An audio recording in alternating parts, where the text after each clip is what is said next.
Verona Blackstone peeled a $50 bill off a gold money clip and let it fall at the mechanic's boots.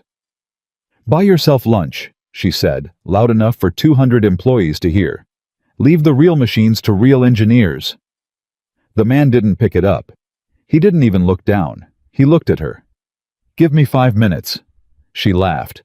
"Fix what 12 specialists couldn't, and I'll pay you $5 million. He nodded once. Nobody in that hangar knew they were watching the beginning of a lie that would nearly kill a plane load of people, and the poor single dad standing on it. If you're watching, drop the name of your city in the comments, so I can see how far this story travels, and subscribe, because you'll want to see how it ends. The alarm went off at 4:15 in the morning, and Callum Reed was already awake. He always was. 10 years of running a repair shop on a razor-thin margin did that to a man, taught his body to wake before the clock, before the sun, before the bills that were waiting on the kitchen table, like they'd been there all night thinking about him. He shut the alarm off before it could wake Emma.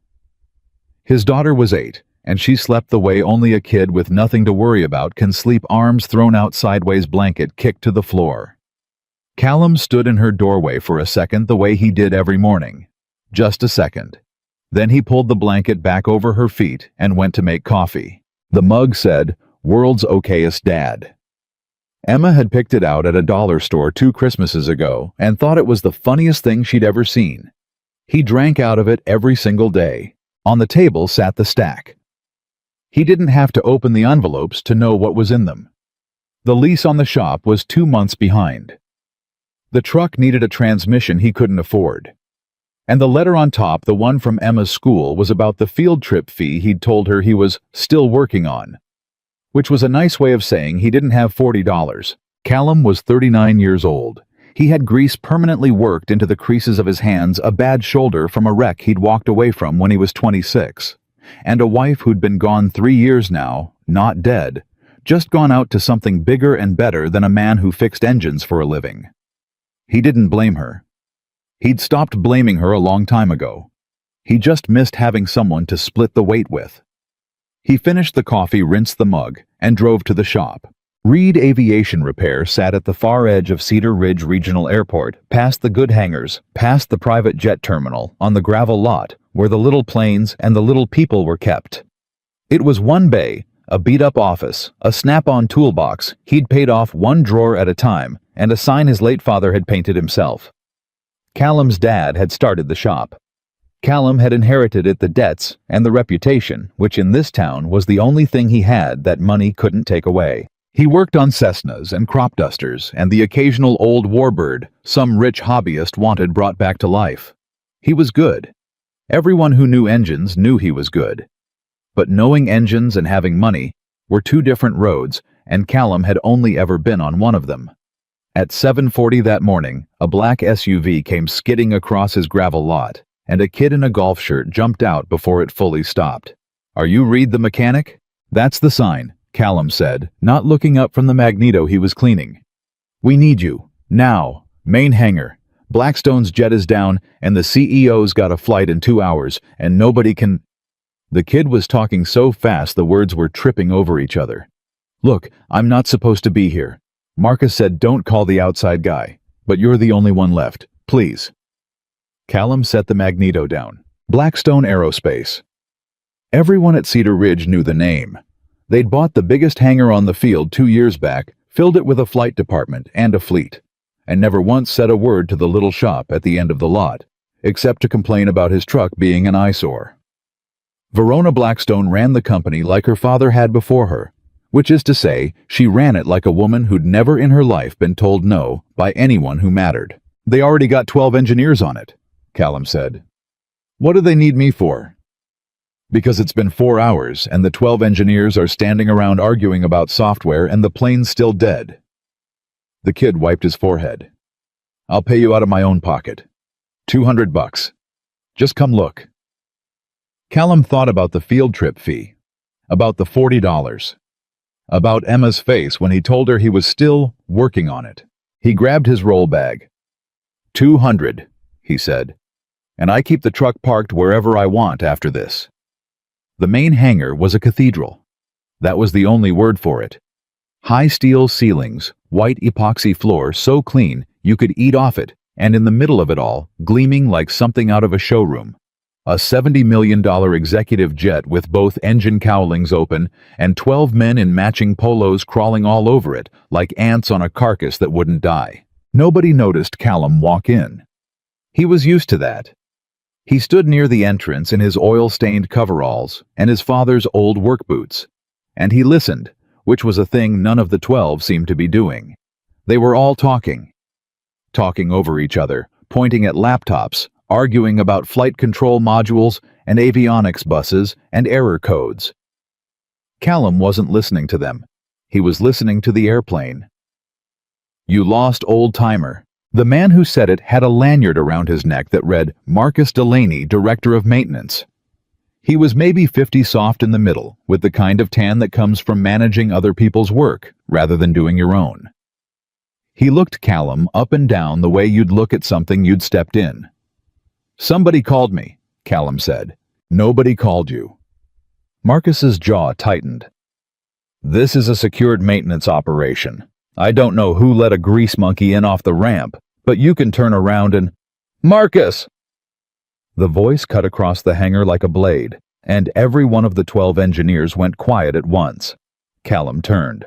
Verona Blackstone was walking toward them in a charcoal suit that probably cost more than his truck phone. In one hand, heels clicking on the epoxy floor in a rhythm that said she was already 3 minutes past the end of her patience. She was younger than he'd expected, early 40s maybe, with the sharp, tired eyes of someone who hadn't slept and blamed the whole world for it. "Marcus, why is my aircraft still dead?" "We're isolating the fault, Miss Blackstone. The engineers believe it's a cascading avionics failure, possibly a corrupted software load. I don't want believe. I've got the Ashford board on the ground in Denver in 90 minutes, and if I'm not in that room when they vote, this company is going to be a footnote by Monday." She finally seemed to register Callum standing there. Her eyes went over him, the coveralls, the boots, the hands, and something in her face closed like a door. "And who is this?" "He's nobody. He was just leaving." "I'm the guy who fixes things when the specialists give up," Callum said. It came out flatter than he meant it, and quieter, and maybe that was why it landed. A couple of the engineers looked over. One of them, a young woman near the tail. The only one of the 12 who'd actually been running her hands along the airframe, instead of staring at a screen, looked over the longest. Verona Blackstone laughed. It wasn't a nice laugh. "You fix things." She glanced at his coveralls. "Let me guess. Lawnmowers riding mowers, maybe a boat motor if it's a good week." "Airplanes," Callum said. 20 years. That shop at the end of your field. That shed at the end of my field." She said it to her engineers, and a few of them laughed because that's what you do when your boss makes a joke. "You know what your problem is, Marcus? You've had my aircraft down for 4 hours, and now the ramp crew is bringing me hobbyists. That's how far the standards on this field have fallen." And then she did it. She reached into her jacket, pulled the gold money clip out of her pocket, peeled off a $50 bill, and let it flutter down onto the epoxy floor at Callum Reed's feet. "Buy yourself lunch," she said loud enough for the whole hangar to hear. "Leave the real machines to the real engineers." The hangar went dead silent. Callum looked at the bill on the floor. $50. It would cover the field trip and leave 10 over. His whole body wanted to bend down and pick it up, and he hated that his body wanted that. He hated that a $50 bill on a rich woman's floor could make his hands want to move. He didn't pick it up. He looked at her instead. "Give me 5 minutes." The words came out steady. Later, he'd wonder where the steadiness came from standing there in his father's boots with 200 employees watching a billionaire humiliate him. But in the moment, it was easy. In the moment, he wasn't thinking about the $50 anymore. He was thinking about the sound, because he'd heard it the second he walked in. Under all the arguing, under the whine of the auxiliary power unit and the hum of the diagnostic carts. There'd been a sound the plane was making, or more accurately, a sound it wasn't making. A little hydraulic clatter when the flight controls cycled. The kind of thing you only hear if you've spent 20 years with your head inside machines instead of inside a laptop. Verona Blackstone tilted her head. I'm sorry. 5 minutes. I'll have your engines running. Callum finally bent down, not for the money, but around it, stepping over the bill like it wasn't there, and picked up his roll bag. You've got 90 minutes to Denver. Give me 5 of them. Somewhere behind her, Marcus Delaney went very still. This is absurd, Marcus said too fast. Miss Blackstone, we cannot have an uncertified individual touching a... Quiet. Verona wasn't looking at Marcus. She was looking at Callum, and for the first time there was something in her eyes besides contempt. It was curiosity, the dangerous kind, the kind rich people get when they smell a chance to be entertained. You're serious. Dead serious. And if you fail, if you put your greasy hands on my $70 million aircraft and make it worse, then I walk out of here with nothing same as I walked in. She studied him for a long moment. Then a slow, cold smile spread across her face, and Callum felt the trap close before she'd even finished setting it. No, she said. Let's make it interesting. You fix what 12 specialists couldn't. In 5 minutes, I'll time it myself, and I'll pay you $5 million, right here, in front of everyone. My word in front of 200 witnesses. A gasp went through the hangar. Verona, Marcus started. But if you fail, she went on, and her voice dropped. You don't just leave with nothing. You leave your business, that shed. I'll buy your lease out from under you, and I'll have that eyesore off my airport by the end of the month. Deal. It wasn't a deal. It was a game. She was betting $5 million she'd never have to pay against a man's entire life, because she was certain, absolutely bone-deep certain, that a poor mechanic in dirty coveralls could not do in 5 minutes what her 12 engineers hadn't done in 4 hours. To her, it wasn't even a gamble. It was theater, something to do while she waited for the real engineers to figure it out. Callum thought about Emma, asleep with her arms thrown out, the field trip, the lease. Everything he had on one side of a bet made by a woman who'd never lost anything in her life. He should have said no. Any smart man says no. Deal, Callum said. The word wasn't even all the way out of his mouth before he was moving toward the aircraft, and Marcus Delaney stepped directly into his path. You're not touching this airplane. Up close, Marcus was sweating, and it wasn't hot in the hangar. I'm the director of maintenance. I am legally responsible for this aircraft, and I say no unauthorized personnel. Marcus. Verona's voice again, that blade. Step aside. If he breaks it, I'll fire him and sue him. If he fixes it, you'll explain to me why 12 of your people couldn't. A pause. Either way, I'd move if I were you. For just a second, half a second, Marcus Delaney looked at the airplane the way a man looks at something he's afraid of. Then he stepped aside. But Callum had seen it. He filed it away without knowing yet what it meant. Somebody start a timer, Verona said, holding up her own phone. 5 minutes. Starting now. Callum wasn't listening. He was already at the left engine. He didn't go for the laptop. He didn't ask for the error codes. He put one hand flat on the cowling and closed his eyes. And for a moment, he wasn't in a $70 million hangar with 200 people staring at him. He was 17 years old in his father's one-bay shop, and his old man was saying the thing he'd said 1,000 times. Machines don't lie, son. People lie. Machines just do exactly what they're built to do every single time. You want to know what's wrong with a machine, you don't ask it questions. You listen to the answer it's already giving you. The 12 engineers had spent 4 hours asking the airplane questions. Callum listened. He walked the length of the aircraft, slowly trailing his fingertips along the fuselage, feeling for the story. The engines were dead, but the systems had power. He could hear the fuel pumps priming the avionics fans, the soft tick of the flight control actuators trying to cycle and not quite managing it. That was the thing. That little hydraulic clatter he'd heard from the doorway. The flight controls were reporting a fault, and because they were reporting a fault, the whole aircraft had gone into a protective lockout. The engines wouldn't spool because the airplane's brain thought something was mechanically wrong with the controls and refused to let it fly. The engineers had assumed the fault was in the software, in the code, in the invisible ghost world of ones and zeros where they lived. so they'd spent 4 hours reflashing modules and rebooting buses and chasing an error that wasn't there. But Callum had heard the clatter. And you don't get a clatter from software. Software doesn't clatter. Metal clatters. Metal clatters when it's doing something it wasn't built to do. 2 minutes gone, Verona announced. Callum was already on his knees at the wing root at the access panel that housed the mechanical linkage for the number 2 flight control actuator. He had it open in 15 seconds, 6 quarter-turn fasteners, the kind of thing he'd opened 10,000 times on 10,000 airplanes, while the 12 engineers had probably never touched one in their lives. Inside was the linkage. And inside the linkage was the answer. A locking pin. It was a small thing. A safety pin, no bigger than his thumb, that held the actuator linkage in its correct position. Every one of these aircraft had one. It was a standard part. Except this one was installed backward, the shear side facing the load.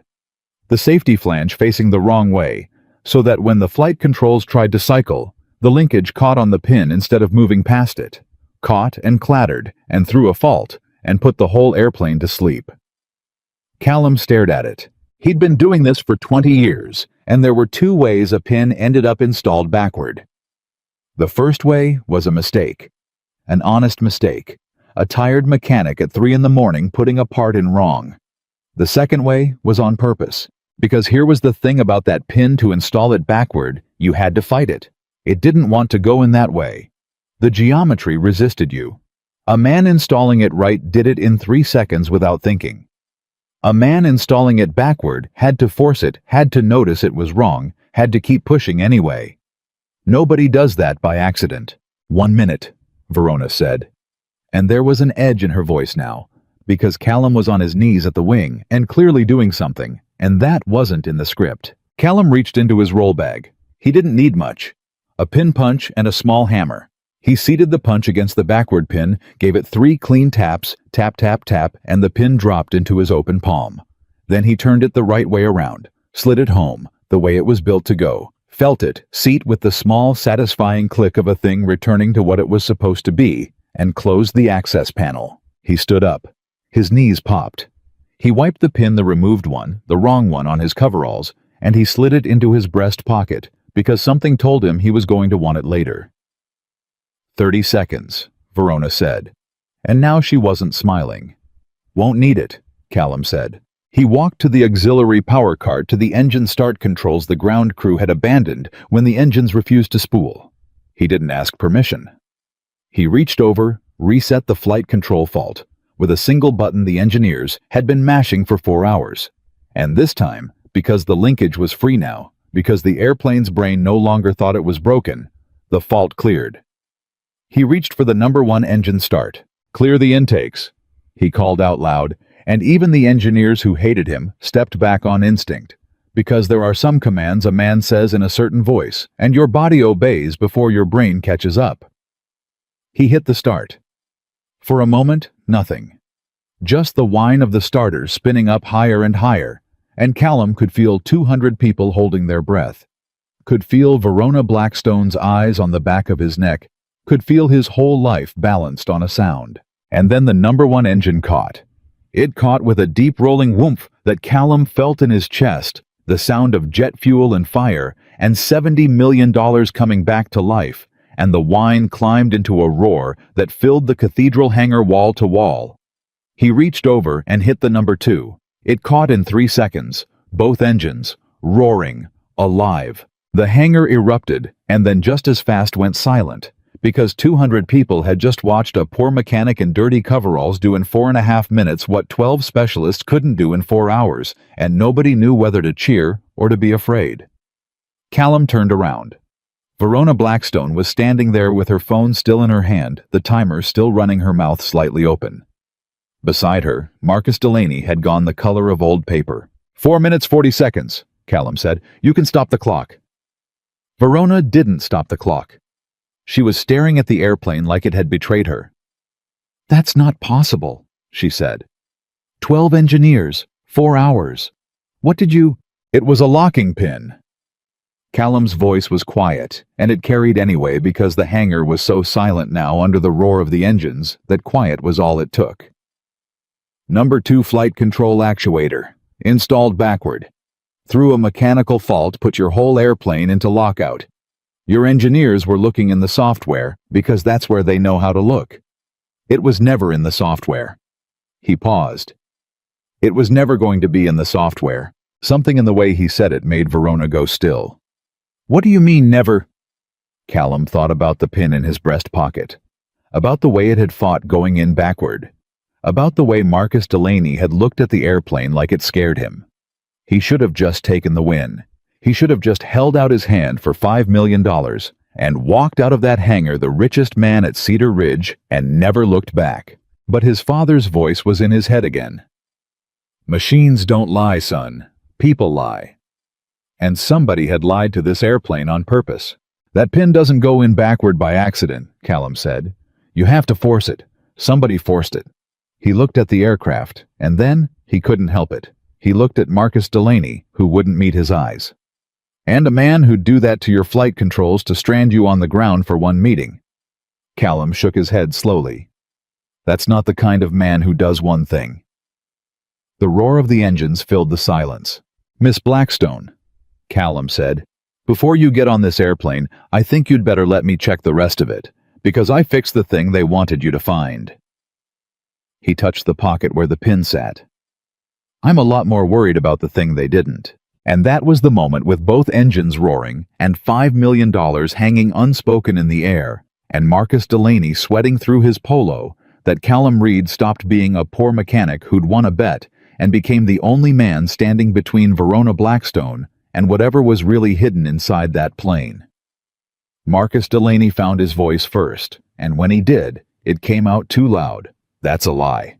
The words cracked across the hangar over the dying roar of the engines. Callum turned to look at him, and Marcus was pointing a shaking finger, his face flushed now instead of pale, the sweat standing out on his forehead like he'd run a mile. That's a lie, and I won't stand here and let some ramp mechanic accuse my department of sabotage in front of 200 people. Marcus's voice climbed. You want to know how that pin got installed backward? Because it didn't. Because this man put it there. He came in off the street, he had it in his pocket the whole time, and he slid it in when nobody was watching so he could pull it back out and play the hero for $5 million. The hangar shifted. Callum felt it happen, that subtle change in a crowd when doubt gets planted. A few of the engineers who'd been staring at him with something close to awe were suddenly staring at his hands, at his coveralls, at the breast pocket where he'd tucked the pin. That's not... Callum started. Search him.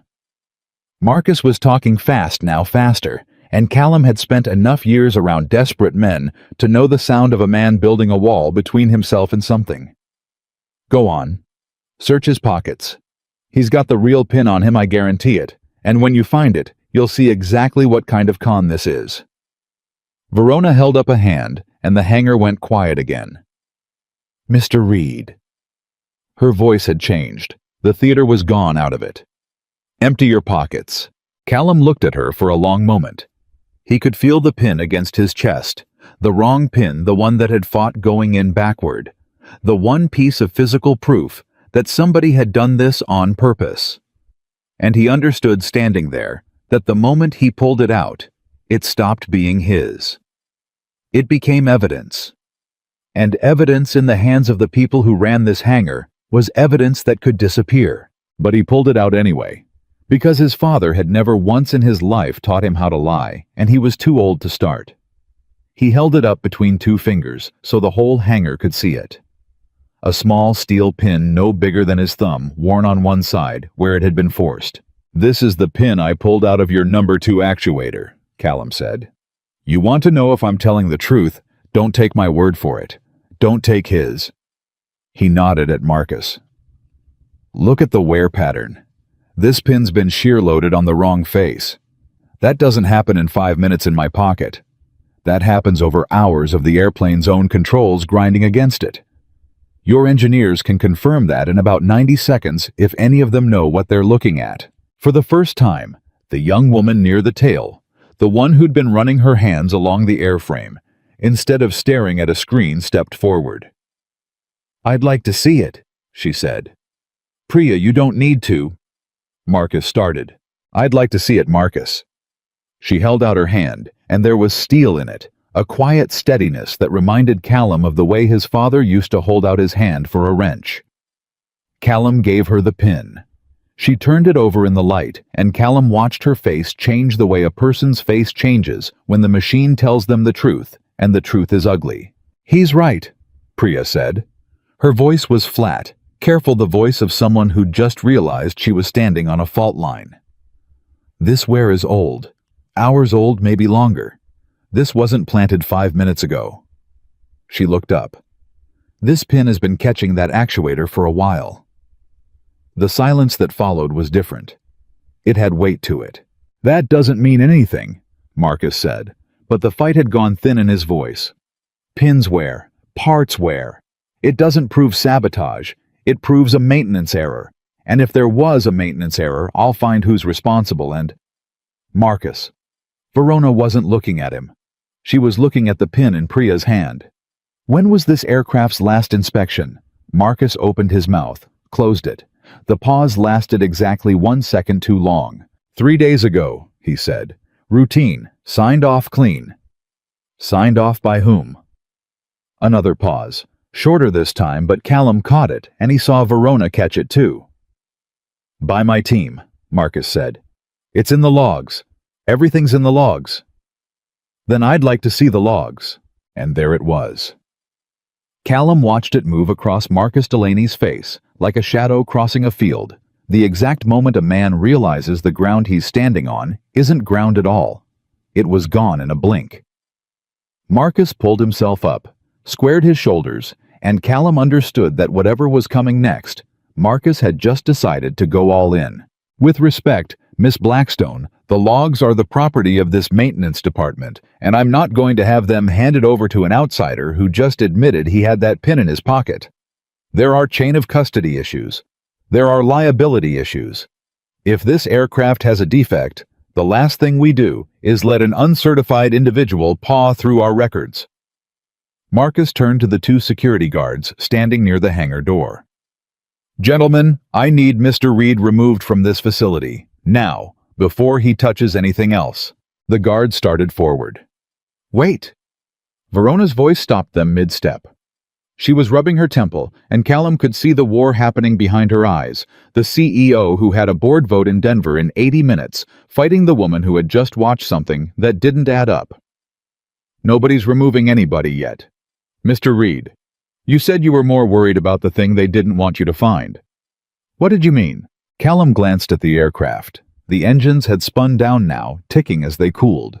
"When your engines came up, I heard a vibration," he said. "Just for a second. In the number 2 engine on spool up. It's not the pin. The pin was in the flight controls.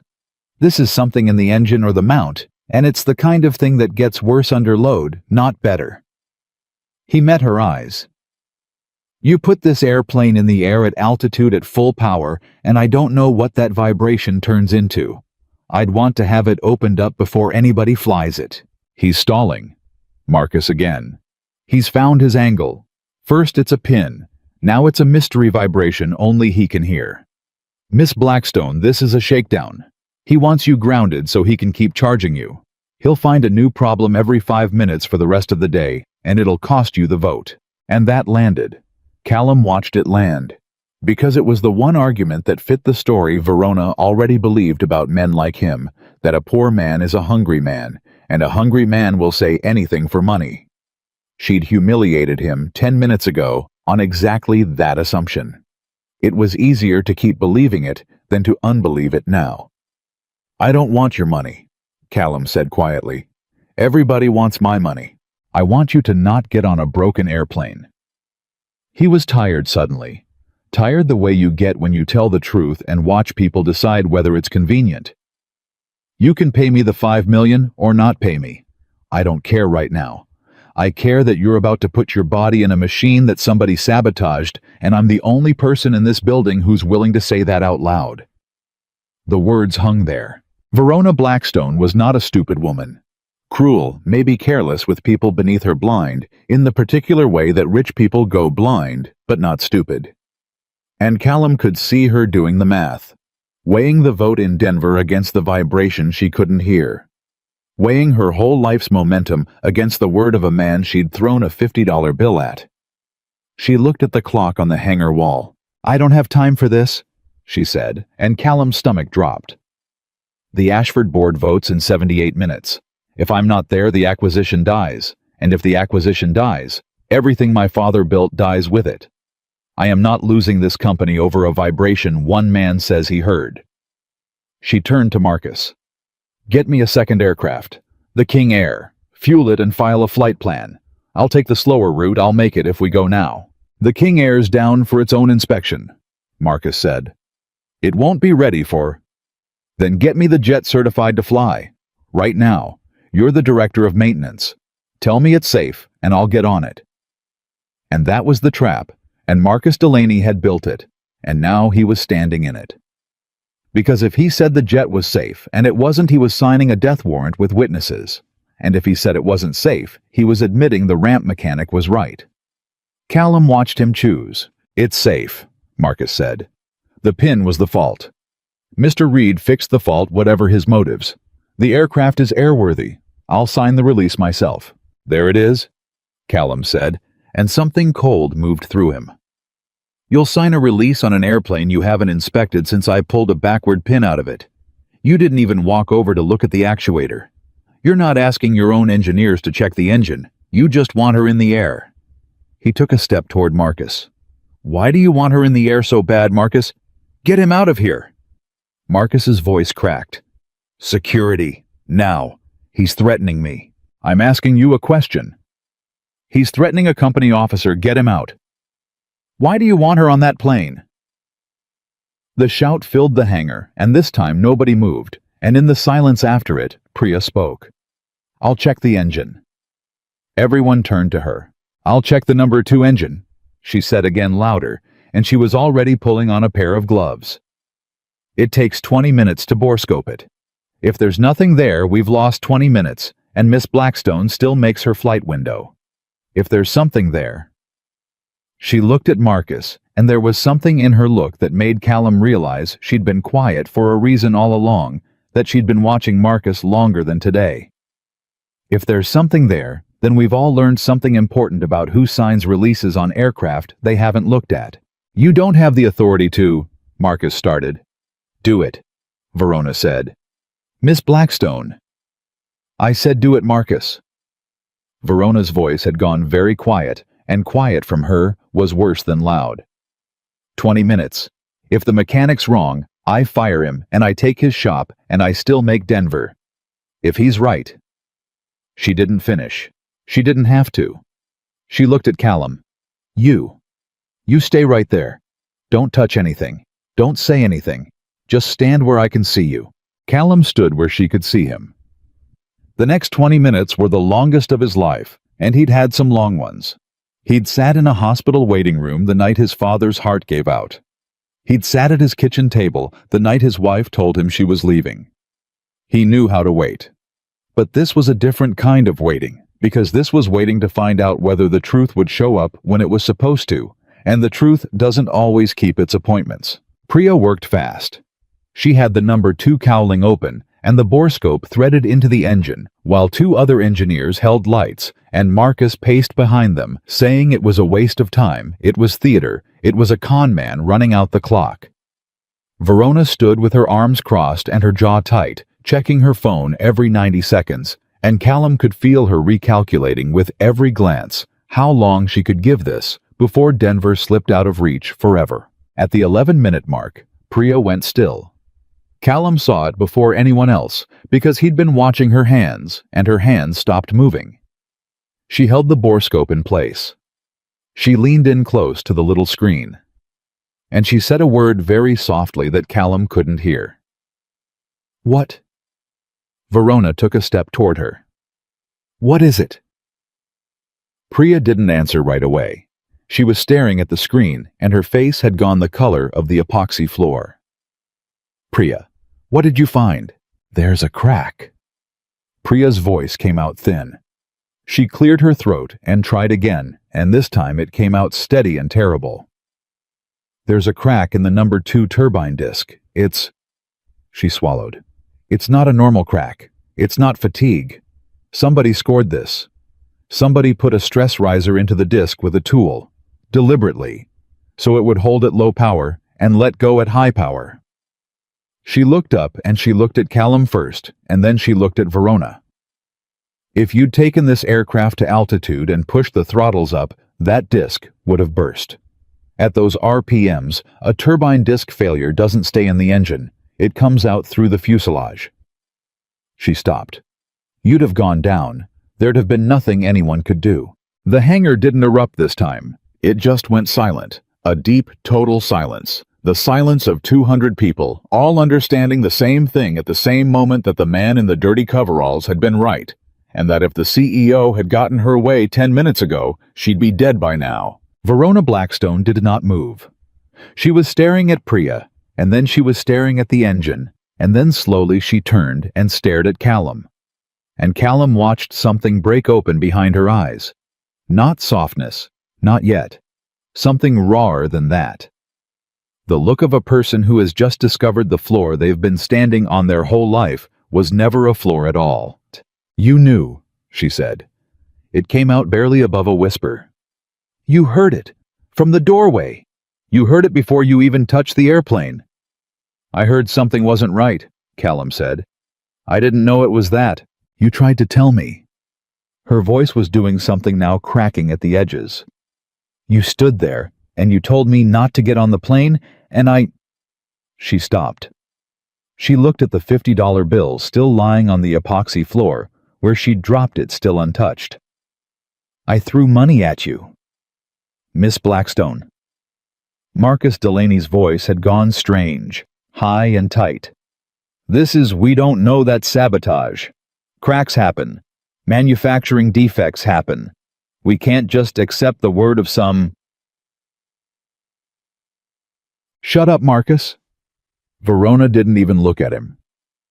"You wanted me on that plane. You looked me in the eye 90 seconds ago and told me it was safe, and you wanted to sign the release yourself." She turned to him now, and Callum saw the CEO come roaring back into her face. The woman who'd built her fear into 200 people, and now every ounce of it was pointed at one man. "You wanted me dead. That's insane. When was the last inspection, Marcus?" 3 days ago, I told you. Signed off clean. By your team. 3 days ago." Verona's voice was rising, and it was terrible to hear, because it was the sound of a person putting pieces together in real time and hating the picture. A turbine disc somebody scored with a tool. A flight control pin somebody forced in backward. 2 acts of deliberate sabotage on an aircraft your department signed off as airworthy 3 days ago. And when a mechanic off the ramp finds the first one, your first instinct isn't to check for a second one. It's to have him arrested and get me in the air. She took a step toward him. "In the air. Where I'd have died. Miss Blackstone, please. You're upset you're not thinking clearly." "Don't." The word cut. "Don't you tell me how I'm thinking." And this was the moment. Callum felt it coming the way you feel a storm before the first drop, and he was right, because Marcus Delaney's face changed.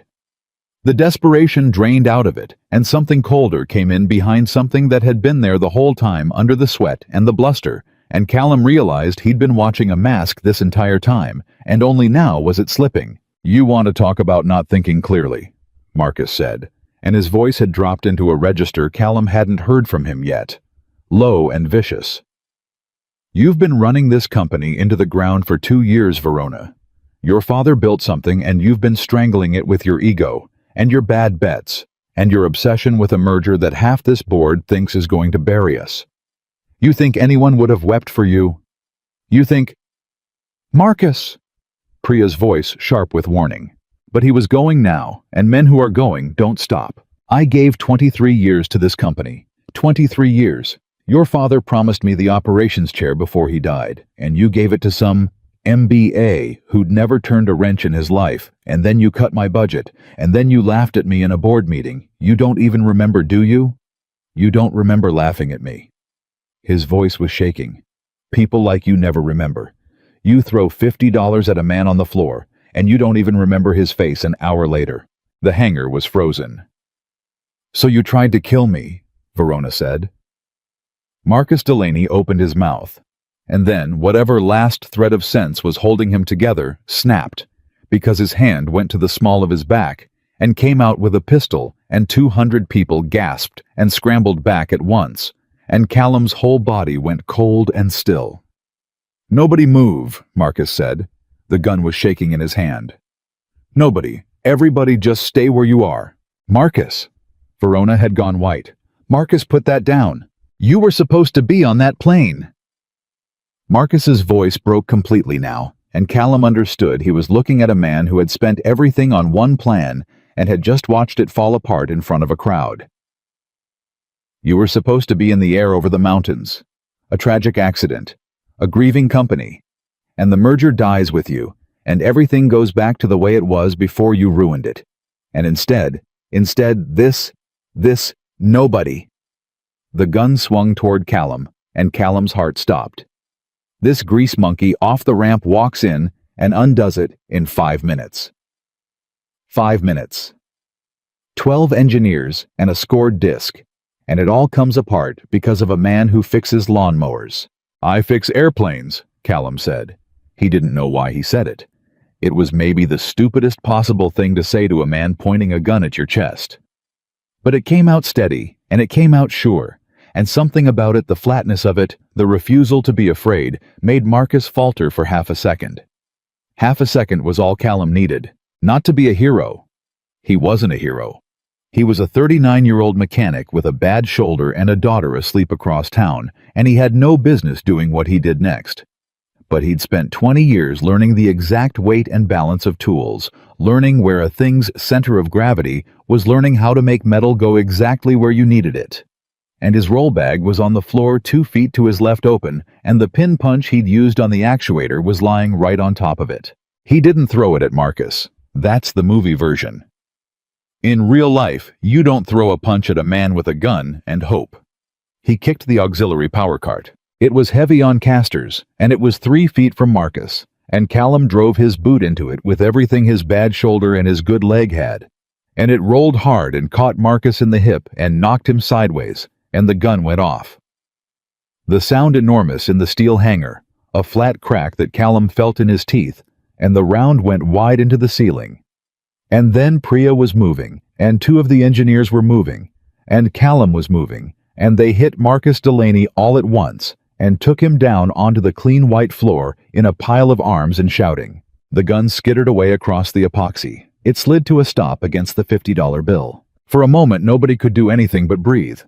Callum had a knee in the small of Marcus's back, and Marcus was screaming underneath him, screaming about 23 years, screaming about promises, screaming the ugly, incoherent things a man screams when the last of him comes apart. The 2 security guards finally got there late, useless, and took over, and Callum let them, and he sat back on the floor with his heart slamming against his ribs and his hands shaking, and thought very clearly, I have to call Emma's school and tell them I'll be late for pickup. It's a strange thing what the mind does. He'd just helped tackle a man with a gun, and his first coherent thought was about a field trip fee. Are you hurt?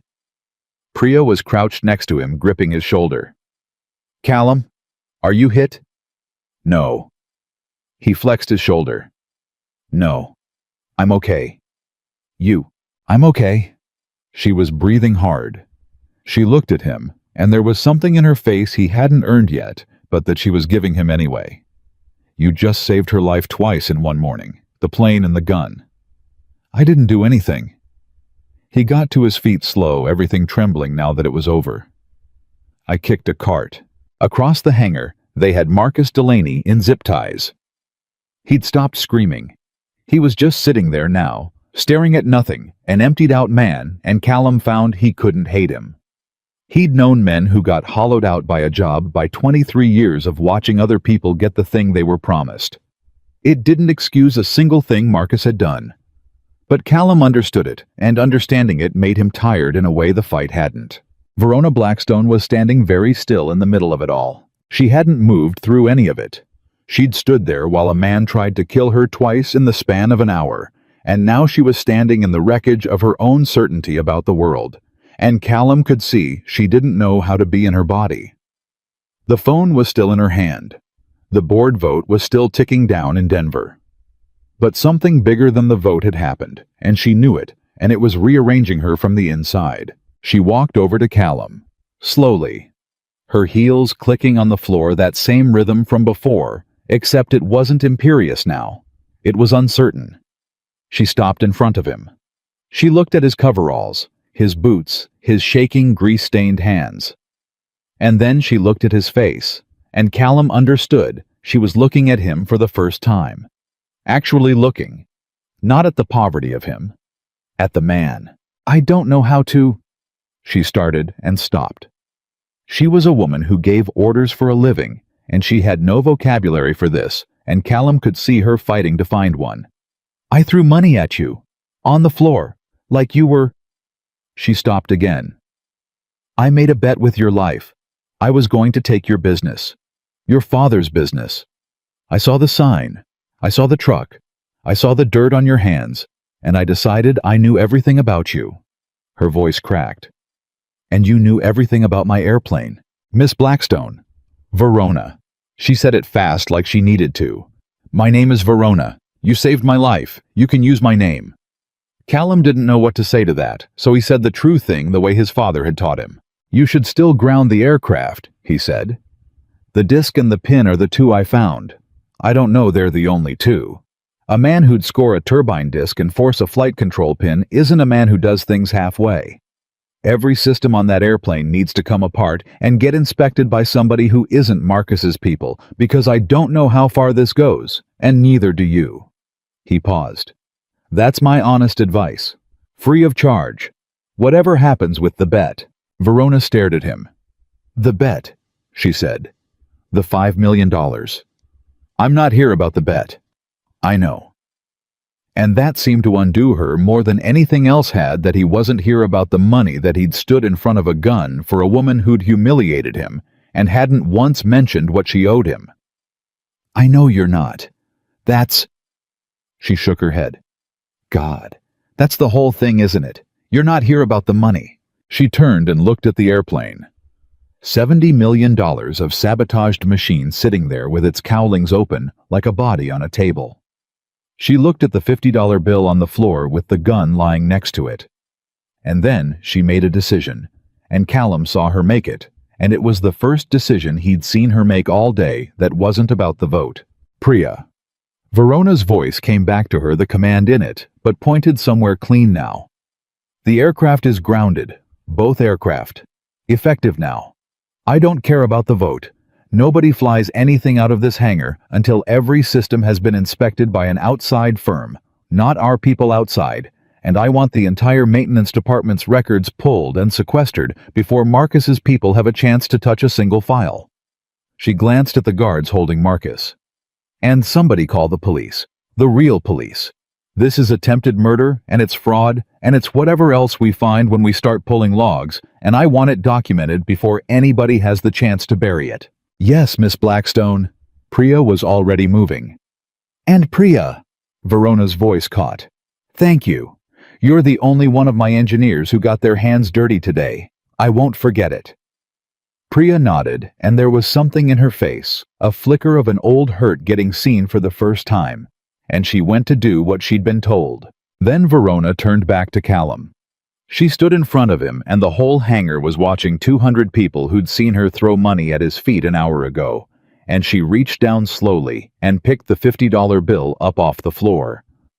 She held it in her hand for a moment, looking at it, and then she held it out to Callum. "No," Callum said. "Take it." "I don't want your $50. "Take it." Her voice broke. "Not because it's money. Take it because I need to hand it to you instead of throw it at you. I need to—" She stopped, and her eyes were wet now, and she was a woman who Callum was certain had not let anyone see her cry in a very long time. "Please, let me hand it to you." And Callum understood what she was asking, and he understood it wasn't about the $50, and he took it from her hand. Their fingers didn't touch, but she'd handed it to him standing up, looking him in the eye, and something passed between them that was worth a great deal more than $50 or $5 million. "There," she said softly. There. She wiped her eyes with the back of her hand, fast embarrassed, and when she spoke again, the CEO was back in her voice. But it was a different CEO than the one who'd walked into the hangar that morning. "The $5 million is yours," she said. "You won the bet fair and square in front of 200 witnesses, and God knows you earned it 3 times over, and I will have my people cut the check today."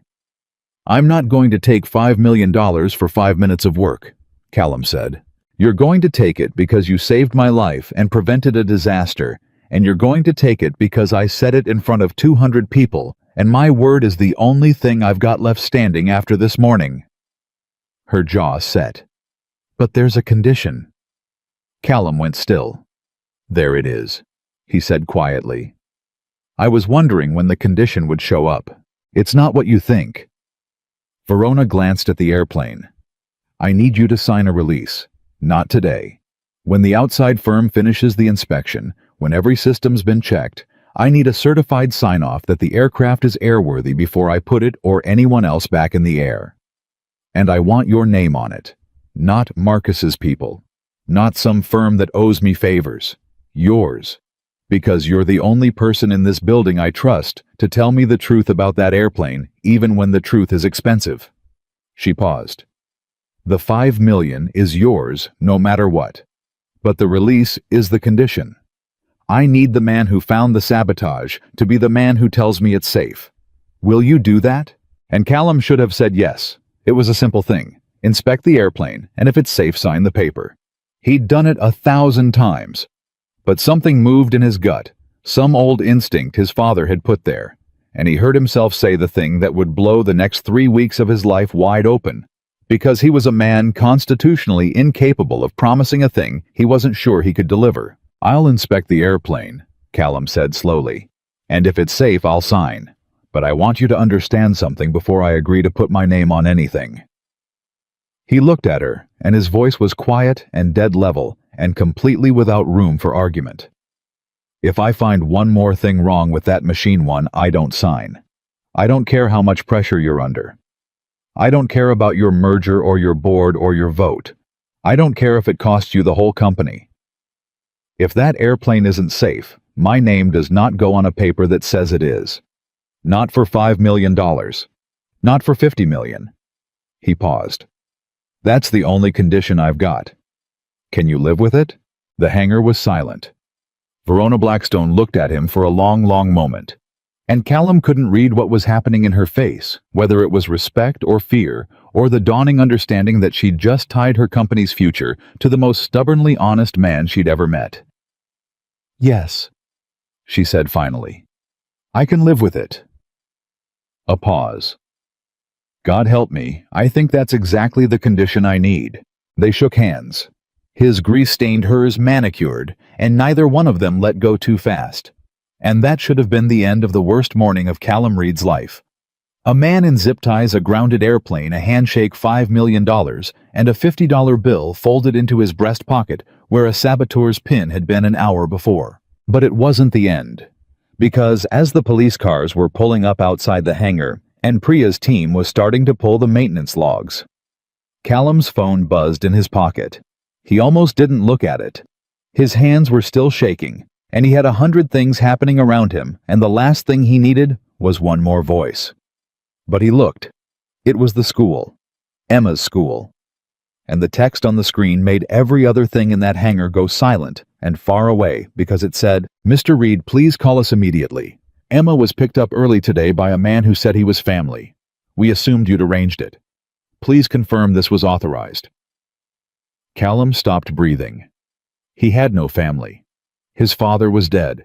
His wife was gone. There was no man who could have picked up Emma, no uncle, no cousin, no one. And the school had let her go with a stranger who said he was family, and Callum's blood turned to ice water in his veins as the full shape of the thing came clear. He'd made a very powerful person very afraid this morning. He'd exposed a conspiracy worth hundreds of millions of dollars in front of 200 witnesses. And Marcus Delaney had said something right before he pulled the gun that Callum had been too busy surviving to hear all the way. "You think anyone would have wept for you?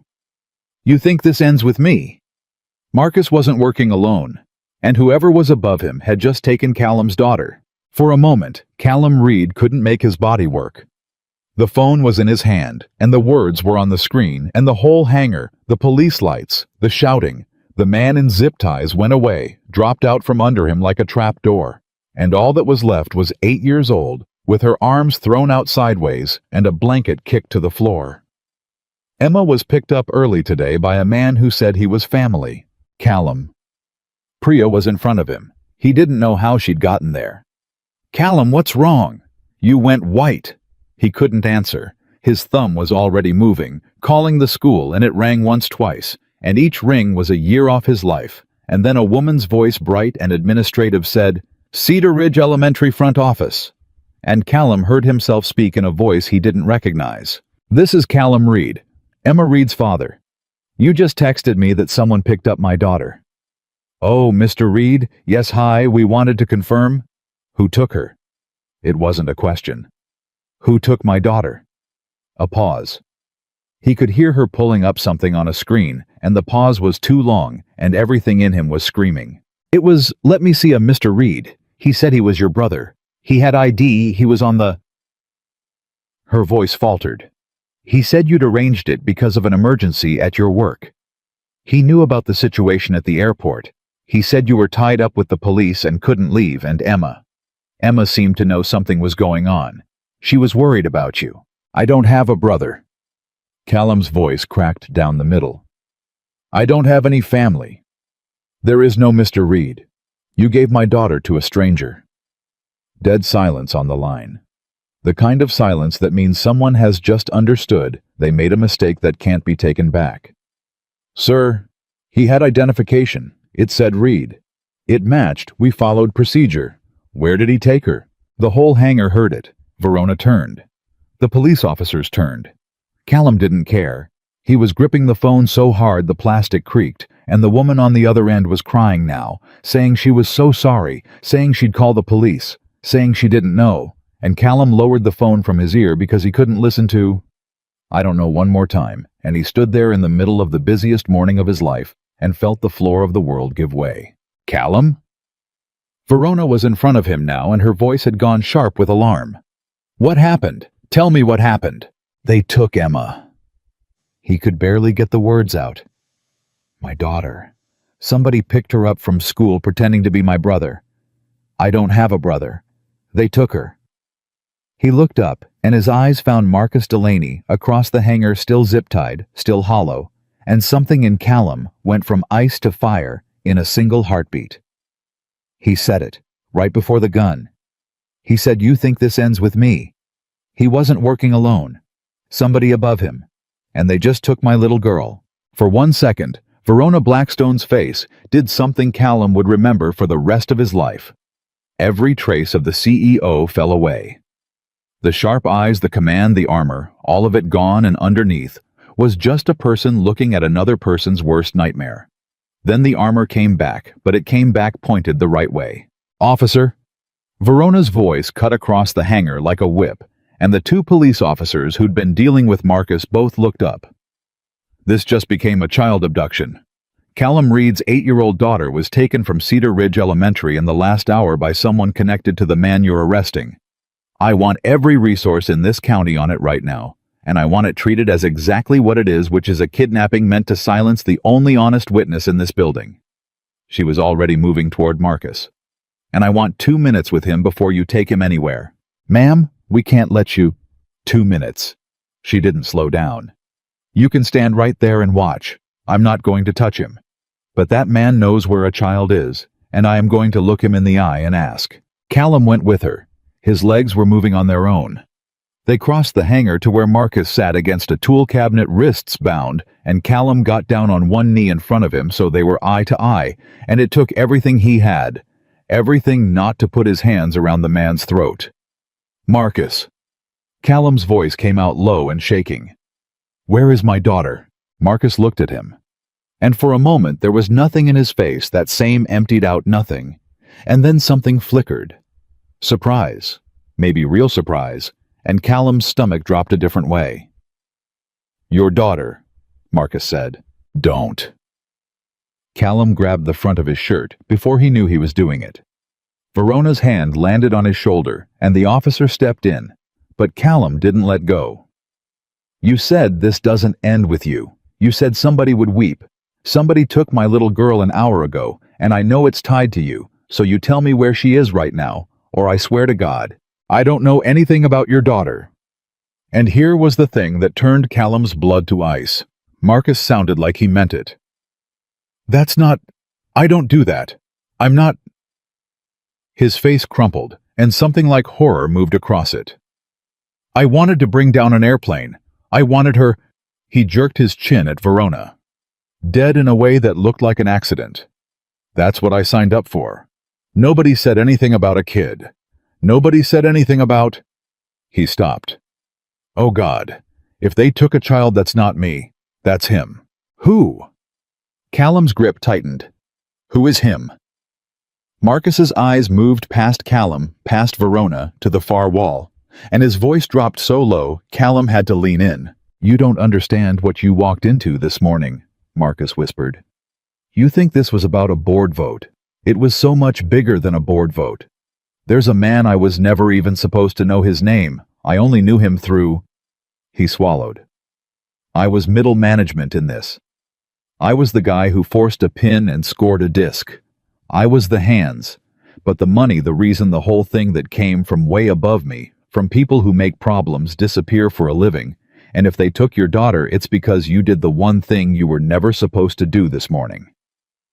He looked at Callum with something close to pity. "You succeeded. You fixed it. You weren't in the plan. And now you're a loose end. And they don't leave loose ends, they tie them." "A name, Marcus." Verona's voice was deadly quiet. "You give me a name right now or I will personally make sure you spend the rest of your natural life in a cell so small you can touch both walls." Marcus closed his eyes. "Sutton," he said. "Gerald Sutton. He's on your board, Verona. He voted to approve the Ashford merger last month. He voted for it in public." Marcus opened his eyes and they were wet. "And he's the one who paid me to make sure it never happened. Because if the merger goes through, somebody's going to look at Ashford's books. And if somebody looks at Ashford's books, they find the $80 million Gerald Sutton's been moving through it for 6 years. He exhaled, shaking. He needed the deal dead, and he needed you dead, and he needed it to look like an accident. And now you've got a mechanic who fixed the plane and a maintenance director in handcuffs, and the only thing left that can still control the outcome is leverage," Callum said. The word came out of him like a stone. "Emma. He took Emma to make me shut up, to make me change my story, to make me say I lied about the sabotage." Marcus nodded slowly. "They'll call you," he said, "soon. And they'll tell you exactly what to say and exactly what to sign, and they'll tell you that if you say one word to the police, you'll never see her again. That's how Sutton works. He doesn't threaten. He just makes it true." Marcus's voice broke. "I'm sorry. God help me, I never wanted a kid in this. I never—" Callum let go of his shirt and stood up. His hands were shaking so badly he had to make fists, and right on cue, as if the universe wanted to prove Marcus right, Callum's phone buzzed in his hand. Unknown number. The whole hangar seemed to hold its breath. Verona was staring at the phone. The officers had gone still. Callum looked at the screen, and every instinct in his body was screaming. And he answered it, and he put it to his ear, and he said nothing because his throat had closed. "Mr. Reed." A man's voice. Calm. Pleasant even. Older. The kind of voice that had never once had to raise itself to get what it wanted. "You've had quite a morning." "Where is my daughter?" It came out as a whisper. "Emma is fine. She's safe. She's watching cartoons and eating a grilled cheese sandwich as we speak, and she is completely unharmed. And I want you to hold on to that, because whether she stays that way is entirely up to you." A pause. "You're a smart man, Mr. Reed. You proved that this morning, so I'm going to speak to you like a smart man, and I trust you'll respond in kind. I want to hear her voice." Callum's own voice was breaking apart. "Put her on the phone, or I don't believe a word you say." A sigh, patient, indulgent. And then a shuffle, and a small voice in Callum's heart shattered and reassembled in the same instant. "Daddy?" Emma. It was Emma. She sounded scared, but okay. Scared, but okay. "Daddy, this man said he's your friend, but I don't know him, and I want to come home. When are you coming to get me?" Emma. Callum turned away from the hangar, from all of them pressing the phone to his ear like he could climb through it. "Emma, baby. I'm here. I'm right here. Are you hurt? Did they hurt you?" "No, I'm okay. I'm just Daddy. I'm scared. I want to come home." "You're gonna come home. You hear me? You're gonna come home. You be brave for me, okay? You be brave like—" His voice cracked completely. "Like when you got your stitches. Remember? You didn't cry. You be that brave, and Daddy's gonna come get you. I promise. I promise." The phone shuffled again, and the man's voice returned smooth as ever. "There. You see safe and sound. Now." The pleasantness didn't waver. "Here's how the rest of your day is going to go, Mr. Reed, and I need you to listen very carefully because I'm only going to explain it once. You are going to walk over to Verona Blackstone and you are going to tell her you made a mistake. You're going to tell her that in your excitement and your desire to win $5 million, you exaggerated. That the pin was a simple maintenance error, not sabotage. That the crack in the turbine disc is a manufacturing defect, the kind that happens nothing sinister. You're going to tell her the aircraft is fundamentally sound, and you're going to sign the release stating exactly that. And you're going to do it in the next 2 hours, because Verona Blackstone has a board vote in Denver, and that vote is going to happen, and that merger is going to die the way it was always meant to die." Callum's whole body had gone cold. "You want me to lie," he said. "You want me to say there's no sabotage. So Sutton's clean, so nobody looks at Ashford's books." There was a silence on the line, and when the man spoke again, the pleasantness had a new edge under it. "You've been talking to Marcus?" the man said. "That's unfortunate for Marcus, but it doesn't change anything. Marcus is a small man who did a small job badly. You, Mr. Reed, are going to do one simple thing well. You're going to tell a small, convenient lie. You're going to sign a piece of paper, and in exchange at 6 o'clock this evening, your daughter is going to be dropped off at your shop unharmed, and this whole terrible day is going to be over. You'll even keep your $5 million. Everybody wins. And if I don't, let's not." The edge sharpened. "Let's not do the part where you're brave. You're not a brave man, Mr. Reed. You're a father, and a father does what he has to do to protect his child, and any father who wouldn't tell one small lie to get his daughter back is not a father worth having. So you're going to do this, not because you're a coward, but because you love her. 2 hours. Sign the release. Say the words. And she comes home." A pause. "Say one word to the police, involve them in any way, and Emma doesn't come home tonight. She doesn't come home ever. Do you understand me?" Callum understood. He understood completely, and the understanding was a weight that dropped through him and settled in the pit of his stomach and made everything very, very clear. Because here was the truth of it, the whole terrible truth. They had him. They had him the way they'd never had. Marcus never had Verona, never had anyone, because they'd reached past everything Callum owned and everything Callum was, and grabbed the one thing he'd give the whole world for. "I understand," Callum said quietly. "Good man. 2 hours." The line went dead. Callum lowered the phone. His hand was steady now. That was the strange thing the shaking had stopped. He'd read once that people go calm at the worst moments, that the body knows when the trembling won't help anymore and shuts it off, and here it was happening to him, a terrible flat calm settling over him like snow. He turned around. Verona was there, and Priya and the 2 officers, all of them watching his face, and he could see they'd heard enough of his half of it to know. "They have her," Verona said. "It wasn't a question. And they told you not to talk to us." Callum looked at her, and he made a decision. Maybe the most important decision of his life, and he made it in about 2 seconds, standing in a hangar with a $50 bill in his breast pocket, and his daughter's voice still ringing in his ear. "His name is Gerald Sutton," Callum said. He's on your board. He voted for the Ashford merger in public so nobody would suspect him, and he paid Marcus to kill you and kill the deal because if the deal goes through, someone audits Ashford, and the audit finds $80 million. Sutton's been laundering through it for 6 years. Callum's voice was flat and steady and cold as the calm inside him. He has my daughter. He wants me to sign a release saying the airplane's safe and there was no sabotage. 2 hours. He says if I talk to the police, I never see her again. The hangar went silent. Callum. Verona's face was stricken. You just talked to the police. They're standing right there. Why would you're risking her? Because he already made his mistake.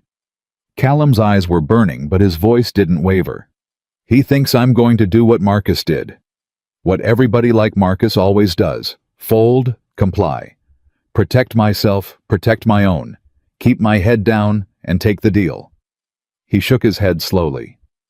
But he doesn't know me. He looked at me the same way you did this morning, Verona. He looked at a poor mechanic and a scared father, and he decided he knew everything about me. And he doesn't know the one thing that matters. Callum's jaw set. My father raised me to understand that the second you let a man like that own you with a lie, he owns you forever.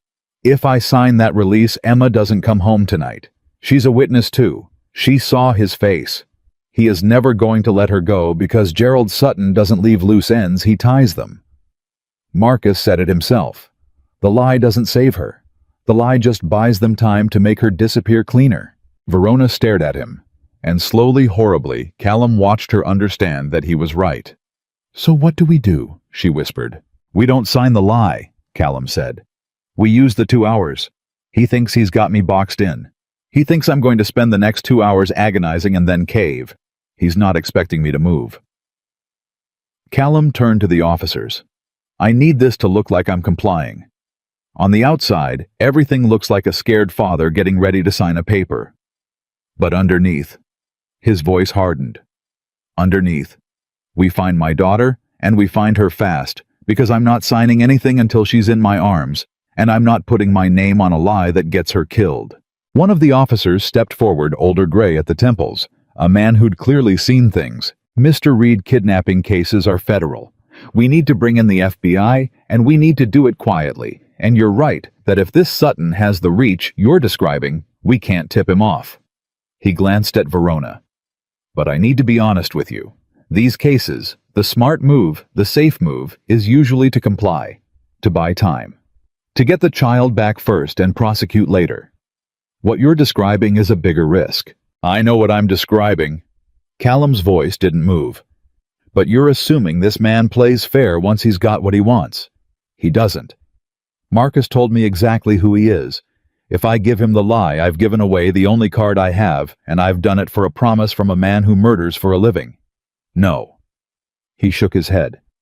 I keep the card. The card is the truth. The truth is the only thing keeping Emma alive because as long as I haven't signed, he needs me. The second I sign, he doesn't. Callum looked at each of them in turn. We've got 2 hours to find her before he figures out I'm not going to fold. That clock started the second I hung up. And it was in that moment, that exact moment with the calm settled over him and the terrible clarity in his chest, that Priya, who had been very quiet, who had been staring at her tablet with a strange intensity, spoke up. The grilled cheese, she said. Everyone turned to her. On the phone, Priya said slowly. The man said Emma was eating a grilled cheese sandwich and watching cartoons. He said it to prove she was comfortable, safe, unharmed. But he told you something without meaning to. She looked up, and her eyes were bright. He told you she's somewhere with a kitchen. Somewhere they could make a kid a grilled cheese. Not a car, not a warehouse, not a random hold spot. Somewhere domestic, somewhere they felt comfortable enough to cook. Callum's heart began to pound. And that's not all. Priya was moving now, her fingers flying across the tablet. Gerald Sutton. He's on the board, which means he's in our system. Which means every property this company has ever done business with, every address, every... She stopped. Her face changed. Callum, look at this. She turned the tablet around. Sutton has a private aviation account with us. He keeps a personal aircraft in a leased hangar. And the leaseback company that owns the hangar, it's a shell. It's registered to an LLC, but the LLC's mailing address.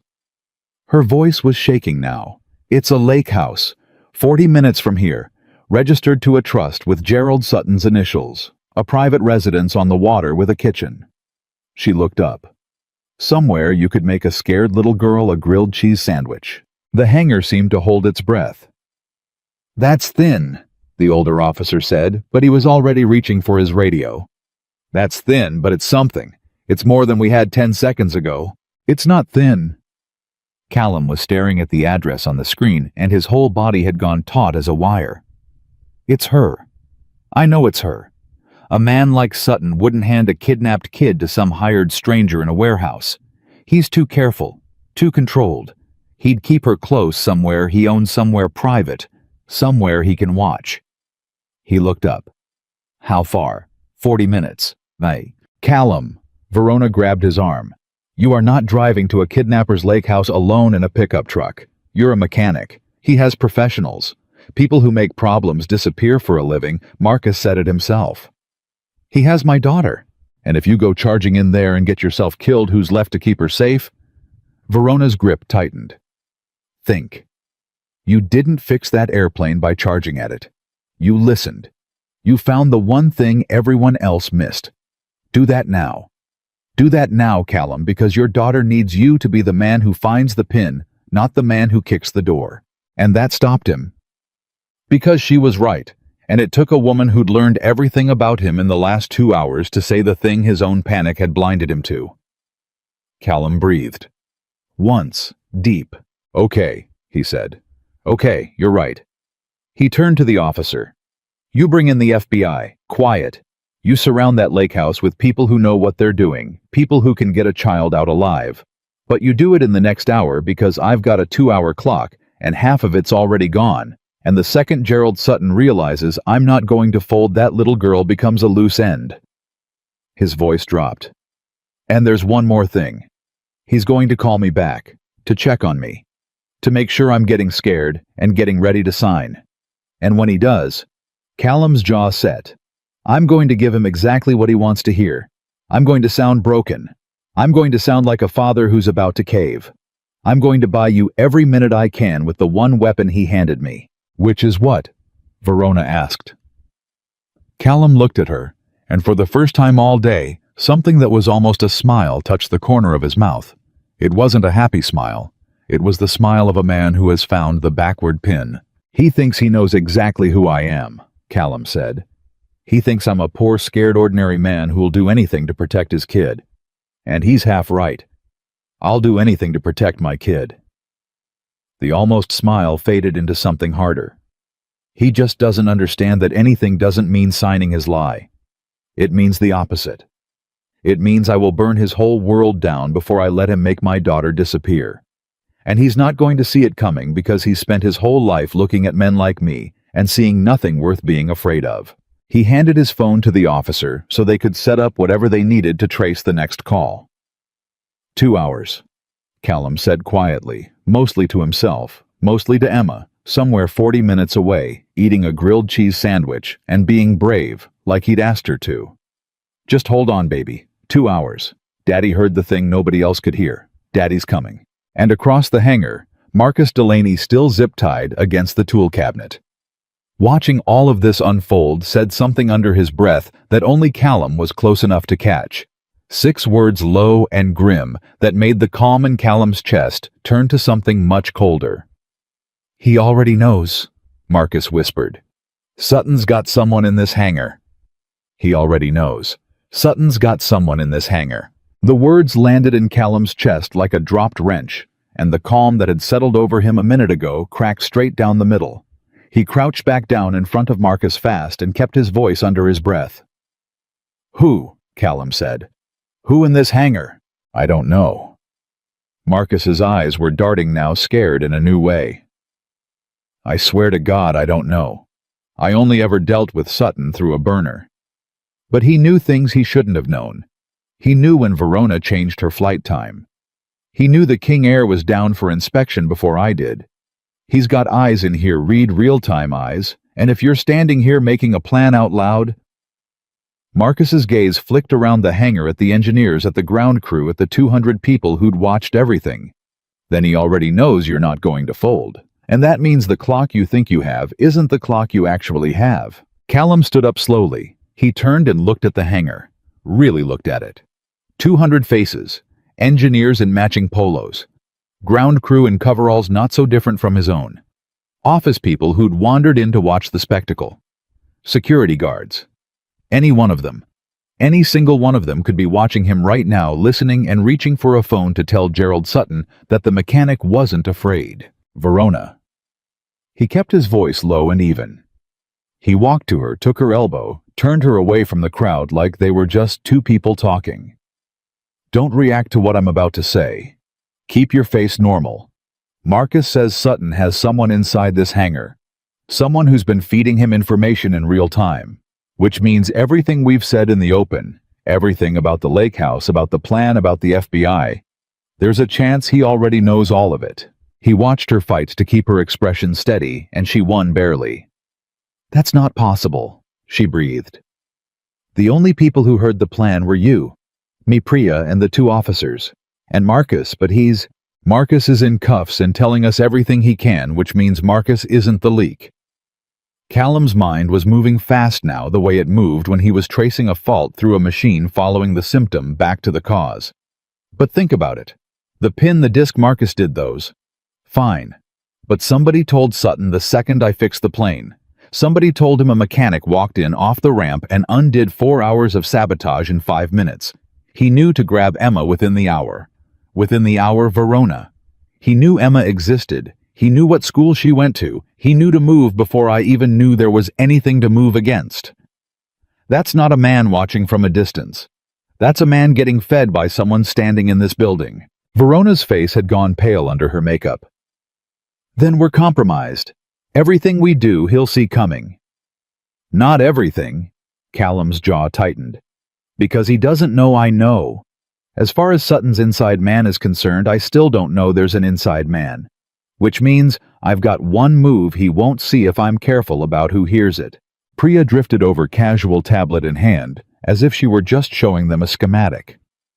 Under her breath she said, "I heard. Don't look at me. If there's a leak, I've been thinking about who has access. The person feeding Sutton isn't just anybody. To know Verona's flight time changed, to know the King Air's status, to know the second the plane got fixed, that's someone with operational access. Someone in the flight department or maintenance who sees the schedule and the work orders in real time." "That's still 40 people," Verona whispered. "No."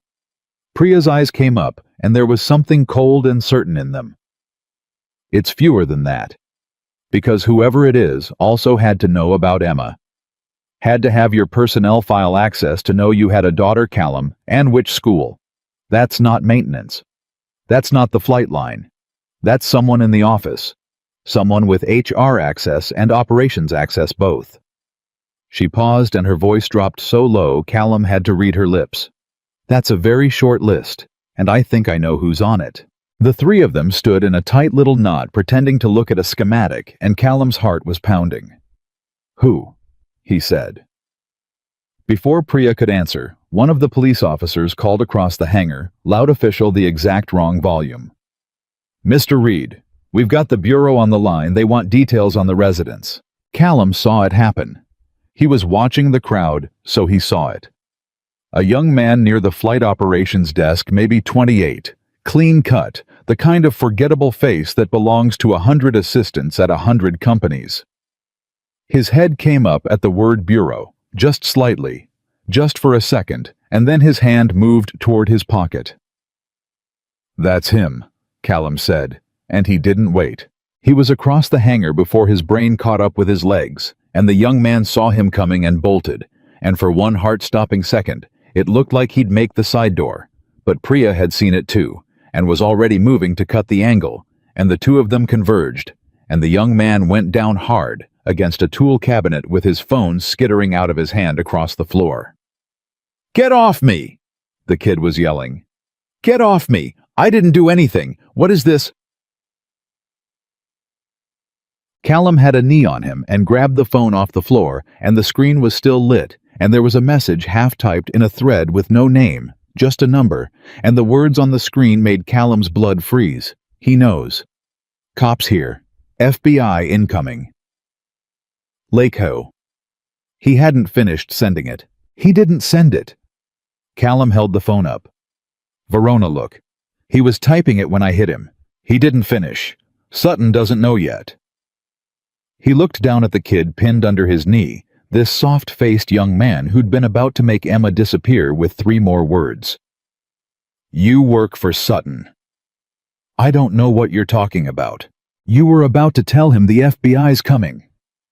Callum's voice was shaking with a rage he'd never felt in his life.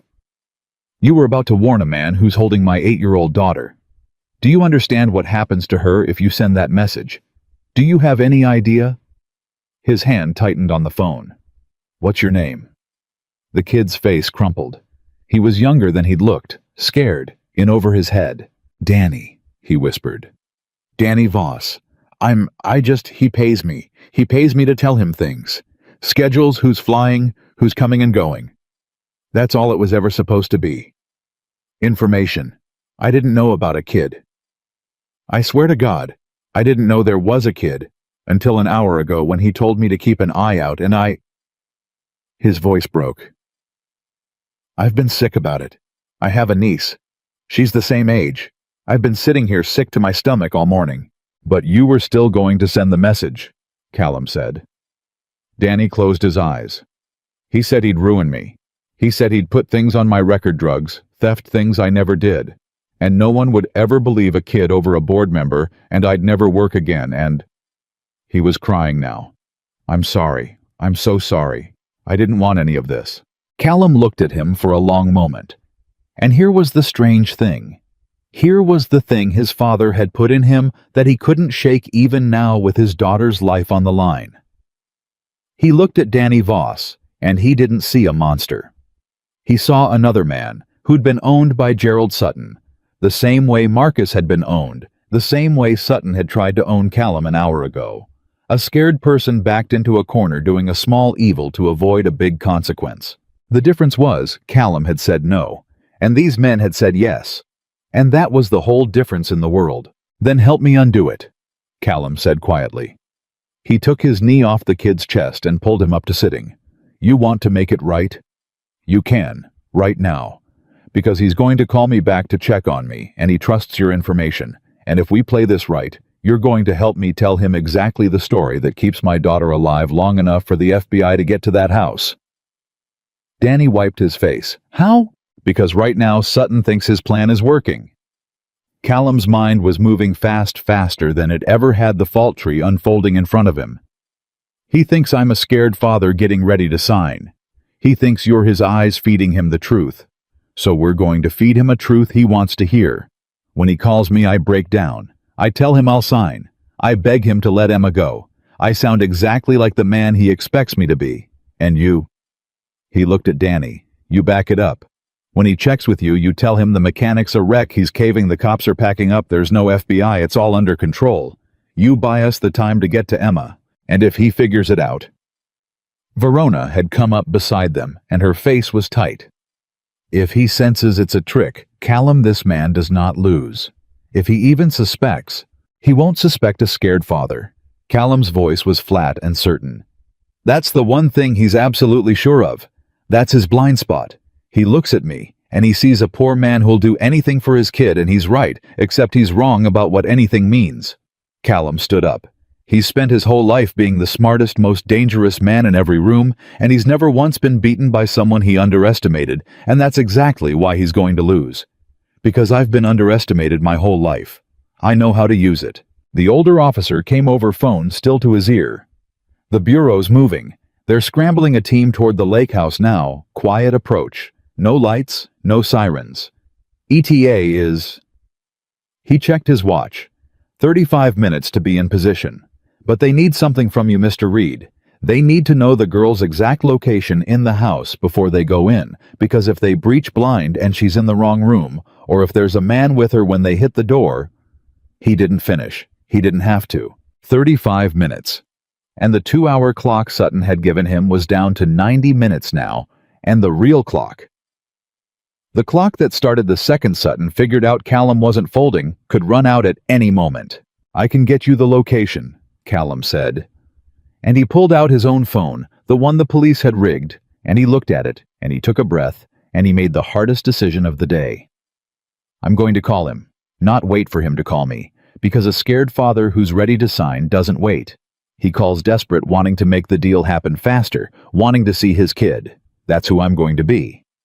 And while I've got him talking, I'm going to get Emma to tell me where she is without Sutton ever knowing that's what I'm doing." "How?" Verona whispered. "Because I'm her father." Callum's voice cracked just slightly and then steadied. "And there are things a father can say to his little girl that mean one thing to her and nothing to anybody else." He dialed. The whole hangar had gone silent again. The officers, Verona, Priya, Danny still sitting on the floor, Marcus in his cuffs, all of them watching, and the phone rang once, twice, and then Sutton's smooth, pleasant voice was in his ear. "Mr. Reed, calling me back. I take that as a good sign." "I'll do it." Callum let his voice shake. He didn't have to fake much. The fear was real. All he had to do was let it show, instead of hiding it. "I'll sign whatever you want. I'll say whatever you want. Just please, please, I need to know she's okay. I need to hear her again. I did what you asked. I called. I'm ready. Just let me talk to her, please. I'm begging you." There was a pause, and Callum's heart stopped, because in that pause was Sutton deciding whether to believe him, weighing the desperate father against the man who'd fixed the plane. "You sound like a reasonable man," Sutton said finally. "I appreciate that. It makes this so much cleaner." A shuffle. "You can have 30 seconds. Say goodbye for now. She'll be home tonight if you keep being reasonable." And then Emma's voice. "Daddy. Hey, baby." Callum's throat closed and he forced it open. "Hey, I'm here. Are you okay? Are you being brave?" "I'm being brave." She sniffled. "But I want to come home. This house is weird and I don't like it here." And there it was, the opening, and Callum's mind moved like lightning. Because this house is weird was a door, and he walked through it soft and easy the way he'd talked to her any other day. "I know, sweetheart. I know it's weird. Hey, remember our game? Our looking game, when we're waiting somewhere and it's boring and we play the looking game?" He kept his voice light, playful, a dad soothing a scared kid, and he prayed she'd remember. "Tell me what you see, just like the game. Tell me 3 things you can see right now, and I'll feel like I'm right there with you." A tiny pause, and then, God bless her. God bless his brave, brilliant girl, she started to play. "I see. A big window with the water outside," Emma said. "There's a boat, a red one tied to a dock, and there's a big deer head on the wall over the fireplace, and it's kind of scary. And there's stairs, and I'm at the top of the stairs in a room with a blue door, and the man with the phone is downstairs, but the other man is—" Her voice dropped. "The other man is right outside my door, Daddy. 2 men. A room at the top of the stairs, blue door. Red boat at the dock waterside. A guard outside the door." Callum's heart was hammering, and he kept his voice perfectly, impossibly calm. "That sounds like a nice window, baby. Water and a boat. You keep looking at that red boat, okay? You keep looking at the water and you be brave, and I'll see you so soon." The phone shuffled hard. Sutton's voice came back, and there was something new in it, something alert. "That's enough. What game is that?" "It's—" Callum's stomach dropped. "It's nothing. It's just a thing we do. She gets scared. I have her name. Colors count things. It calms her down. It's just, please, it's just a way to keep her calm. You don't want her panicking." Another pause. Longer. And Callum could feel Sutton on the other end of the line, that careful, dangerous mind turning it over. And he squeezed his eyes shut and thought, "Believe me. Believe. I'm just a scared dad. Believe it. Believe it." "Fine," Sutton said at last, and the alertness eased. "Keep her calm." "Good. That's good thinking. You're being very cooperative, Mr. Reed, and I want you to know it's going to pay off. Sign the release. Tell Verona the truth, as I've explained it to you, and Emma comes home. I'll call you in 1 hour to confirm it's done. A beat. Don't disappoint me. I've been very patient. I don't stay patient forever. The line went dead. Callum lowered the phone. His hand was steady. And when he looked up, everyone was staring at him, and he said the words fast to the officer to the FBI on the other line. 2-story lake house waterside. She's in an upstairs room, top of the stairs, blue door. There's a big window facing the water with a red boat tied to the dock. That's the water-facing side that tells you the orientation. Mounted deer head over a fireplace on the main floor. 2 men. One downstairs by the fireplace with the phone, that's the caller, that's the handler. 1 man posted right outside Emma's door upstairs. That's the one who's closest to her. That's the one they have to take first and take silent. The officer was repeating it into the phone fast, and Callum could hear the energy change on the other end. The FBI team suddenly having something real to work with. That's incredible, Priya breathed. How did you... The looking game. Callum's voice broke for the first time since the calm had come over him. It's real. We really play it. When she was little and got scared at the doctor, at the dentist, anywhere, I'd have her tell me things she could see to get her out of her own head. She didn't know she was giving me a map. She thought her daddy was just playing our game so she wouldn't be scared. He wiped his eyes hard. She's 8. She just drew the FBI a floor plan and she has no idea. She just thought I wanted to feel close to her. Verona put her hand over her mouth, but there was no time for any of it because the older officer lowered his phone and his face was grim. Team's 30 minutes out and moving into position, he said. But Mr. Reed, I need you to understand the situation. Sutton gave you an hour. That's the window we've got before he expects the release signed and the story changed. If the team can get in position and breach in that window, we get her out while Sutton still thinks he's winning. But if anything slips, if that kid's message somehow gets out, if Sutton spooks, if he decides to move her or hurt her before we're in position... He stopped. This is going to be the longest 30 minutes of your life, and there's nothing you can do but wait and keep playing the part. And that was when Danny Voss, still sitting on the floor, went white as a sheet and said the thing that turned the whole room to ice. His phone, Danny whispered. He was staring at the phone in Callum's hand. His own phone, the one Callum had taken off him, the one with the half-typed message. Sutton uses a dead man's check. If I don't send him a status update every 30 minutes on the dot, he knows something's wrong. He knows I've been compromised. Danny's eyes went to the clock on the wall and then back to Callum, and his voice was barely a breath. My last update was 26 minutes ago. In 4 minutes, if he doesn't hear from me, he's going to assume the worst.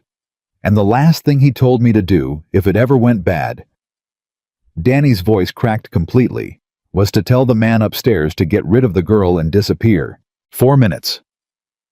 The whole hangar seemed to stop breathing at once, and Callum Reed felt the floor drop out of the world for the second time that day, because 30 minutes to the FBI meant nothing now. Nothing at all. He had 4 minutes. 4 minutes to save his daughter's life, and a phone in his hand that belonged to a man Gerald Sutton was waiting to hear from. 4 minutes. Callum looked at the phone in his hand, at the half-typed message frozen on the screen, and his whole life narrowed down to a single point the way it did when he had his hands inside a machine and the whole world went quiet around the one thing that mattered. What does he send? Callum said. The update. What does it look like? Exactly. Word for word. It's... Danny was scrambling, wiping his face. It's a code. It's not words, it's a number and a letter. Green status is a number. Then the letter A. If everything's normal, I send a 2-digit number and A. If something's wrong, I send anything else, or I send nothing. And nothing means compromised. Nothing means... He couldn't finish. What number? Callum crouched in front of him, gripping his shoulders. Danny, look at me. What was the last number you sent? He'll notice if the pattern's wrong. It counts up. Danny's eyes were wild, searching his own memory. Each update goes up by 1. Last one was... His face screwed up 41. 41A. So the next one has to be 42A. If I send 41 again, or if I skip to 43, he knows. He knows the pattern's broken. He knows it's not me. 3 minutes. Then we send 42A, Callum said. Right now. We send it and it buys us 30 more minutes, and that's enough time for the FBI to get in position and get her out. No. Priya's voice sharp, cutting through the panic. No, wait. Think if we send it, and everything looks normal? Sutton relaxes, but the man upstairs is still standing outside Emma's door with a gun, and the FBI still has to breach, and the second they breach, that man has 30 seconds before anyone reaches the top of those stairs. Sending the update keeps Sutton calm, but it doesn't get the man away from Emma's door. We need him away from that door before the breach, or She stopped herself. Sending it isn't enough. It's necessary, but it's not enough. Callum's mind was moving faster than it had ever moved, faster than the 5 minutes at the airplane, faster than anything, because this wasn't an engine. This was his daughter, and the fault tree in front of him had her life at the end of every wrong branch. Then we do both, Callum said. Danny sends 42A. That keeps Sutton calm, keeps the dead man's check green, buys the FBI their 30 minutes. He turned to the officer. But I need to talk to whoever's leading that team. Right now. Because I know how to get the man away from Emma's door, and I've only got one shot to set it up, and I need them to hit the second I make it happen. The officer shoved the phone at him. Agent Reyes, she's leading. Go. 2 minutes. Send it, Callum said to Danny. 42A. Send it now. Danny's thumb was shaking so hard he could barely type. Callum watched him thumb it in 42 space capital A and hover over send. And for one horrible second, Danny froze, because sending it meant committing, meant if he was wrong about the number, the man upstairs got the order, and Emma died, and Callum saw the whole weight of it land on this scared 28-year-old kid who'd never wanted any of it. Danny. Callum's voice was steady as bedrock. You didn't want to be part of this. I believe you. This is how you're not part of it anymore. Send the message and help me save my little girl. Danny sent it.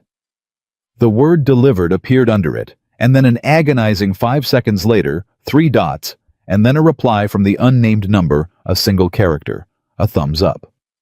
He bought it, Danny breathed. He bought it. Green. We're green for 30.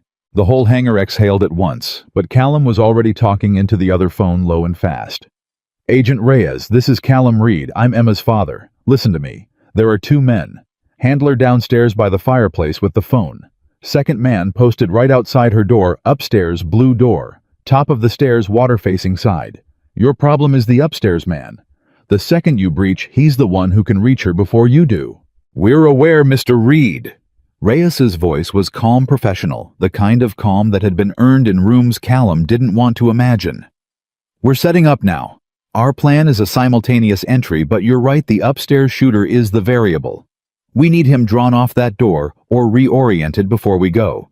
Do you have something? I have the handler's phone. Callum was pacing now, thinking out loud, the whole machine of it assembling in his mind. The one downstairs. He calls me in an hour to confirm the release is signed, but I control when I call him. If I call the handler right now, not in an hour now, and I tell him something urgent, something that makes him need to move, that pulls his attention. And here's the thing. His voice dropped. The handler is downstairs, but the man upstairs takes his orders through the handler.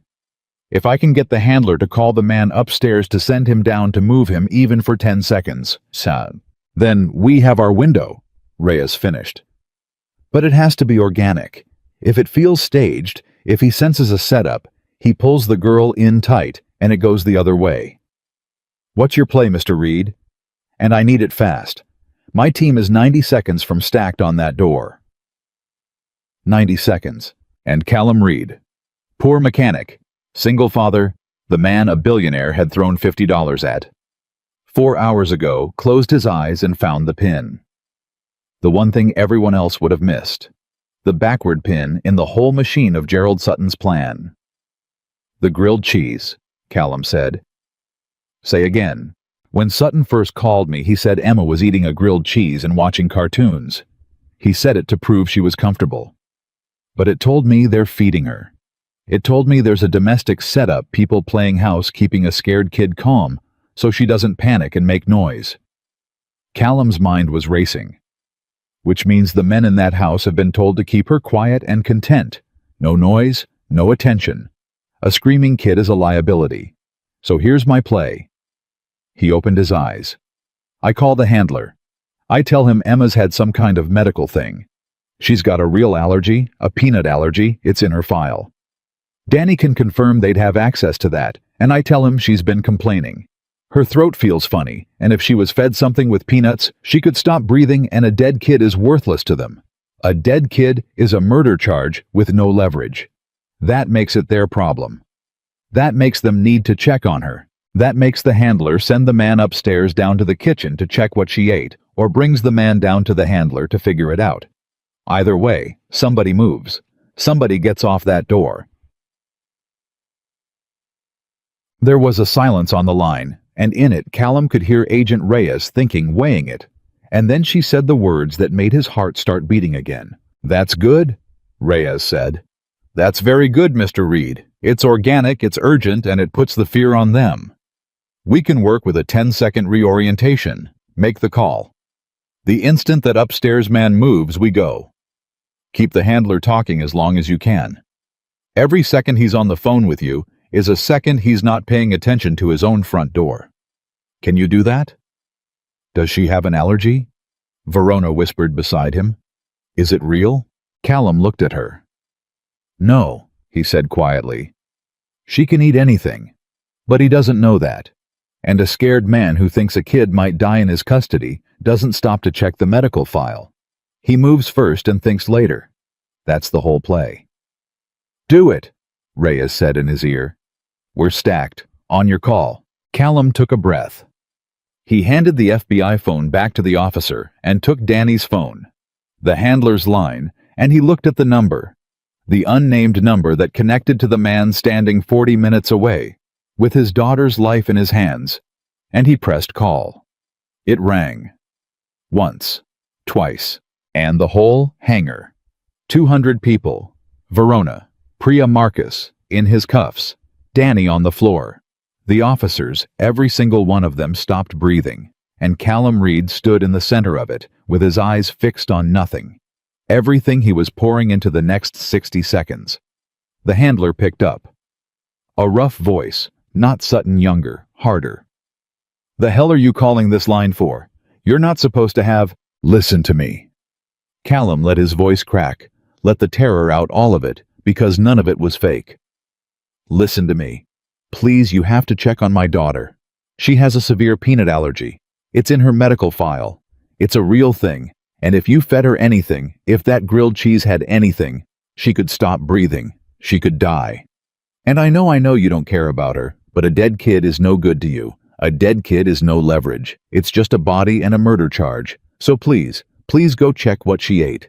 Check if she's having trouble breathing. Please, before it's too late. Slow down what an allergy. Nobody told me about. It's in her file. Danny would have had it.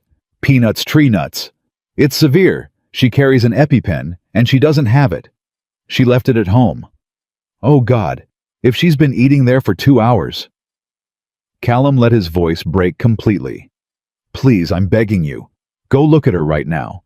If she's turning red, if her throat is swelling, if she's wheezing, that's anaphylaxis, and she has minutes. She has minutes. Please just go check. He heard it. He heard the handler's breathing change.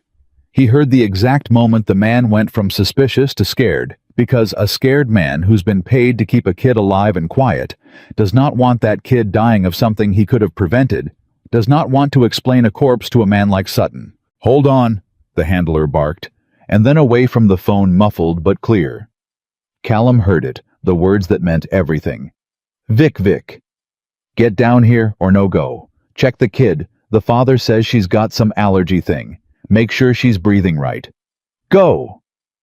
And 40 minutes away at the top of a staircase, a man named Vic stepped away from a blue door to go check on a little girl's breathing. Now!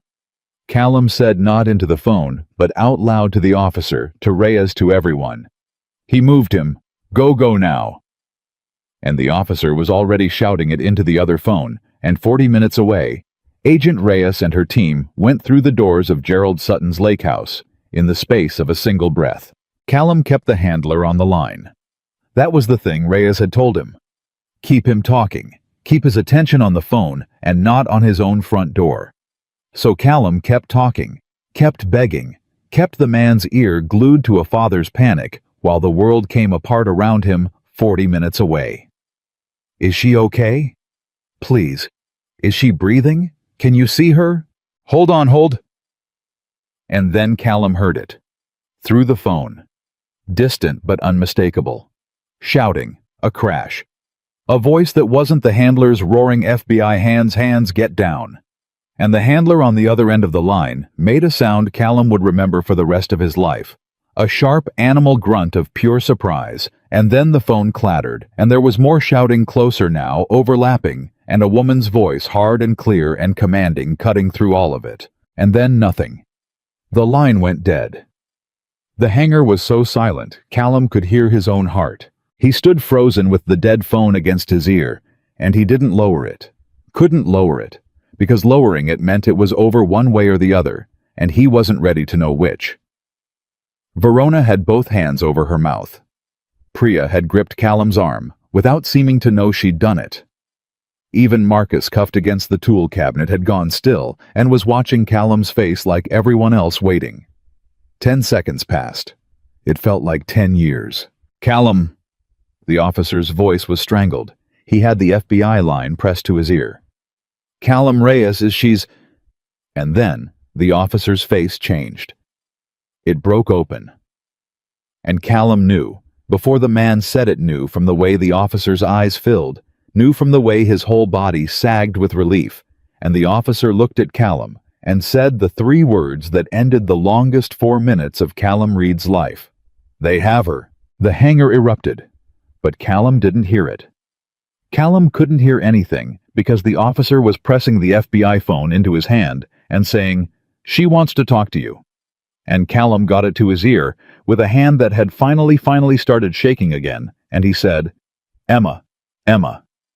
And a small voice, a little watery, a little scared, but alive, unmistakably, impossibly alive, said, "Daddy."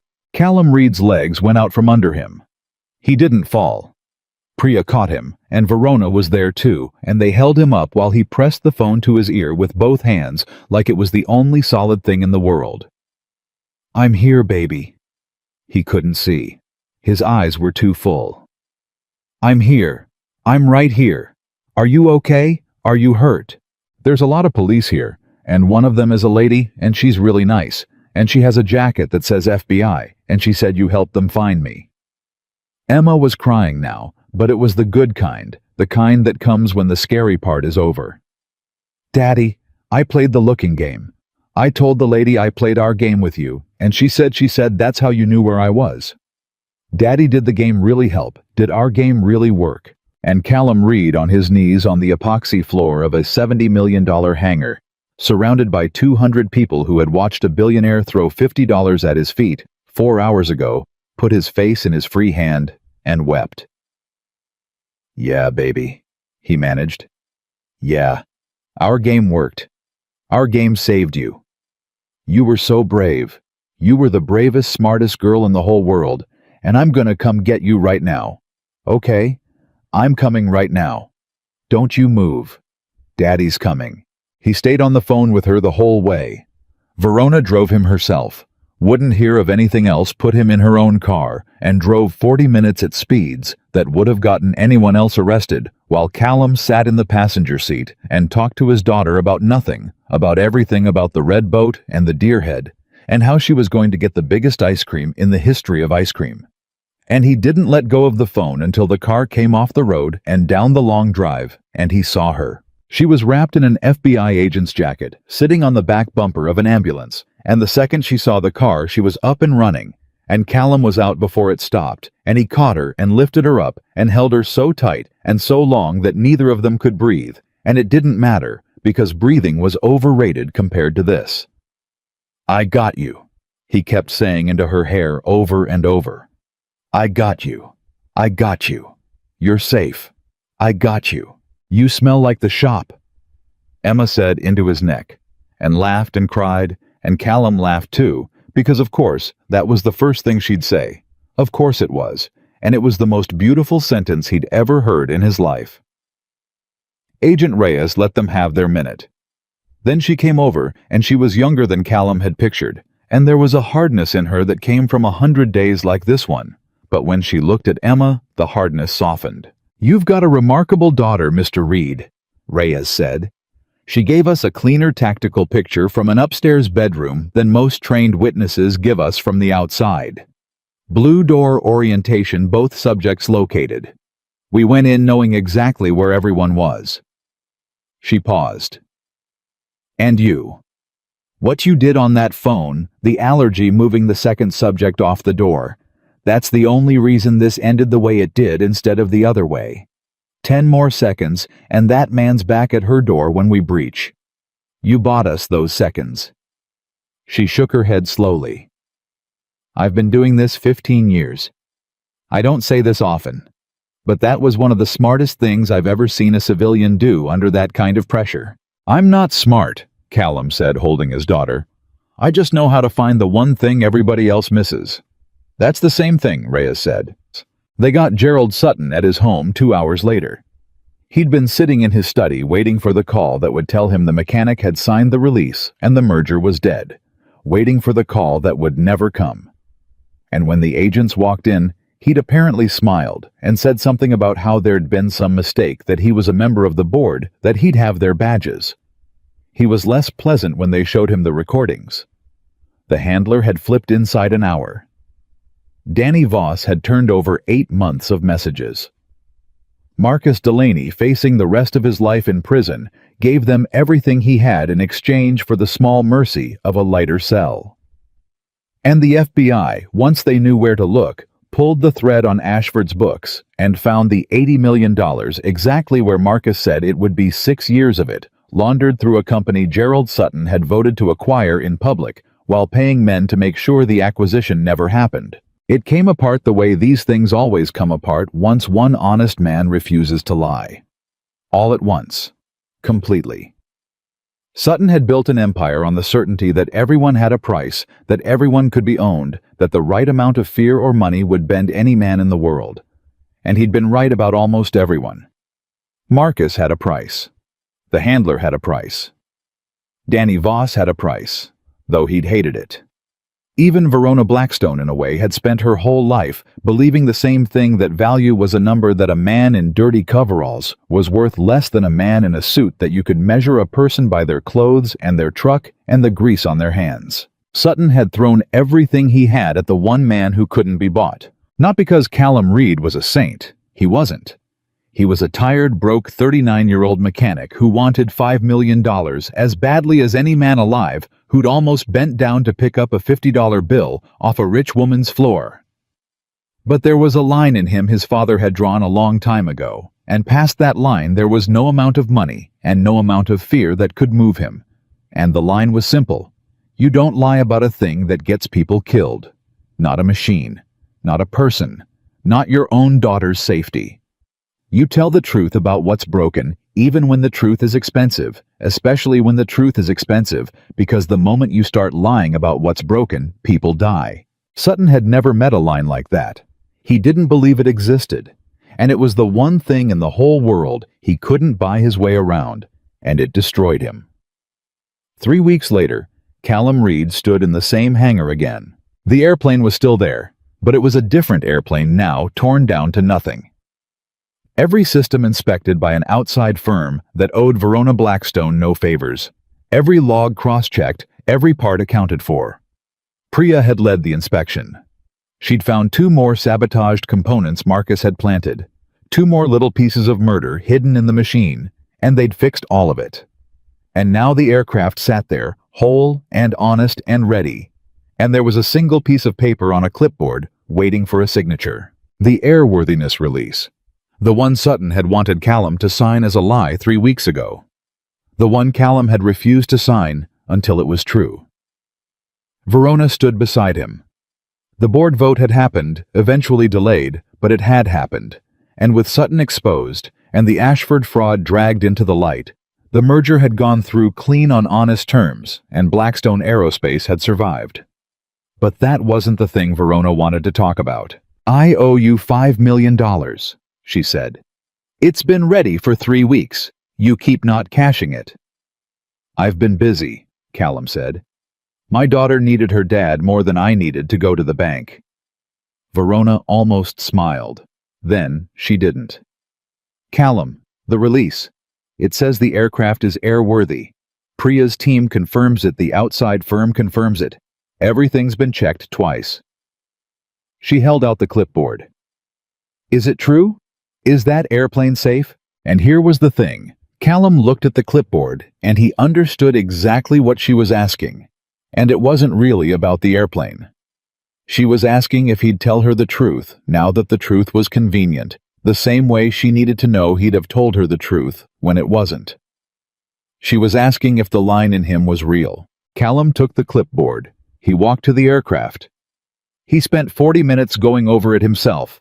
The actuator, the disc, the 2 components. Priya had found all of it, not because he didn't trust Priya, but because his name was going on the paper. And when Callum Reed's name went on a paper that said a thing was safe, it meant the thing was safe. He listened to it. He put his hands on it. He found nothing wrong because there was nothing wrong because it had been made honest again. Then he walked back and he signed it. It's safe, he said, and handed it to her. Now it's safe. I'd put my own daughter on it. Verona looked at his signature, and then she looked at him, and something in her face that had been slowly changing for 3 weeks finished changing. I spent my whole life believing my father built this company on being the smartest, hardest person in every room, she said quietly. That the way you win is you never show weakness, and you never trust anyone you didn't have leverage over. And then a man in dirty coveralls walked into my hangar, and I threw $50 at his feet, and he turned out to be the only person in my entire life I could actually trust to tell me the truth. Her voice caught. You could have taken the $5 million and walked away 100 times. You could have signed the lie and saved yourself all of it. You didn't.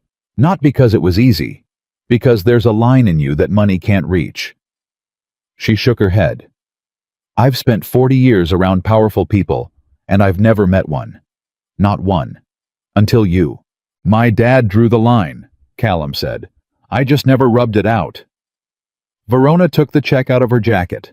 $5 million. She held it out, and this time she didn't drop it, didn't throw it, didn't perform anything. She just held it out to him, level 2 people standing on the same ground. Callum took it. He didn't become a rich man overnight. That wasn't the ending.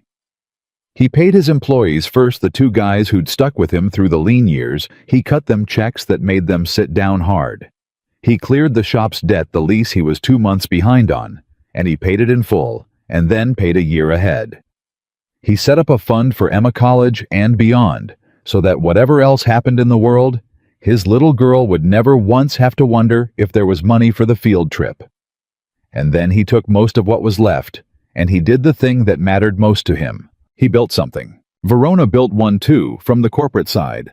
An independent aircraft safety inspection center staffed by outside experts, structured so that no executive, no board member, no amount of money or fear could ever again silence a safety concern the way Sutton had tried to. She named Priya to run it. Priya, who'd been the only one of 12 engineers to get her hands dirty, who'd found the crack in the disc, who'd caught Callum when his legs went out from under him. Priya, who understood the way Callum understood that machines don't lie, only people do. But Callum's was smaller and closer to home.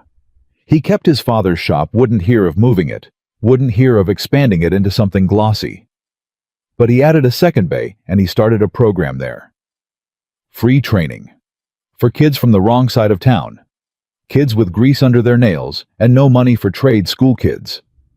Everybody had already decided weren't worth much. He taught them the way his father had taught him. He taught them how to listen to a machine. And he taught them the other thing, the thing that mattered more, the thing that had saved his daughter's life and Verona Blackstone's life, and God knows how many lives on a plane that would have gone down over the mountains. He taught them the line. You tell the truth about what's broken, even when it's expensive. Especially then, they put the $50 bill in a frame. Not at Blackstone's training center, though there was one there too that Verona insisted on. This one hung in Callum's shop over the workbench that had been his father's, where every kid who came through the program would see it. And under the bill on a little brass plate, Emma had picked out the words herself in her careful 8-year-old idea of what mattered, and Callum had let her because she'd earned it, because she'd been braver than any of them. It didn't say anything grand about integrity or humility. Emma was 8. What it said was simpler than that, and truer. My dad heard the thing nobody else could hear, and that was the whole of it. Callum Reed never did become the kind of rich man Sutton had been, the kind who measured every person by what they cost. He stayed exactly what he'd always been, a mechanic, a father, a man with grease worked into the creases of his hands, and a daughter who slept with her arms thrown out sideways. But every kid who came through that shop learned the thing that couldn't be bought, and every one of them carried it out into the world, and somewhere out there right now, there are airplanes flying safe and honest, because a poor man in dirty coveralls refused for any price to lie about what was broken. They laughed at him when he said, "Give me 5 minutes." Nobody's laughing now.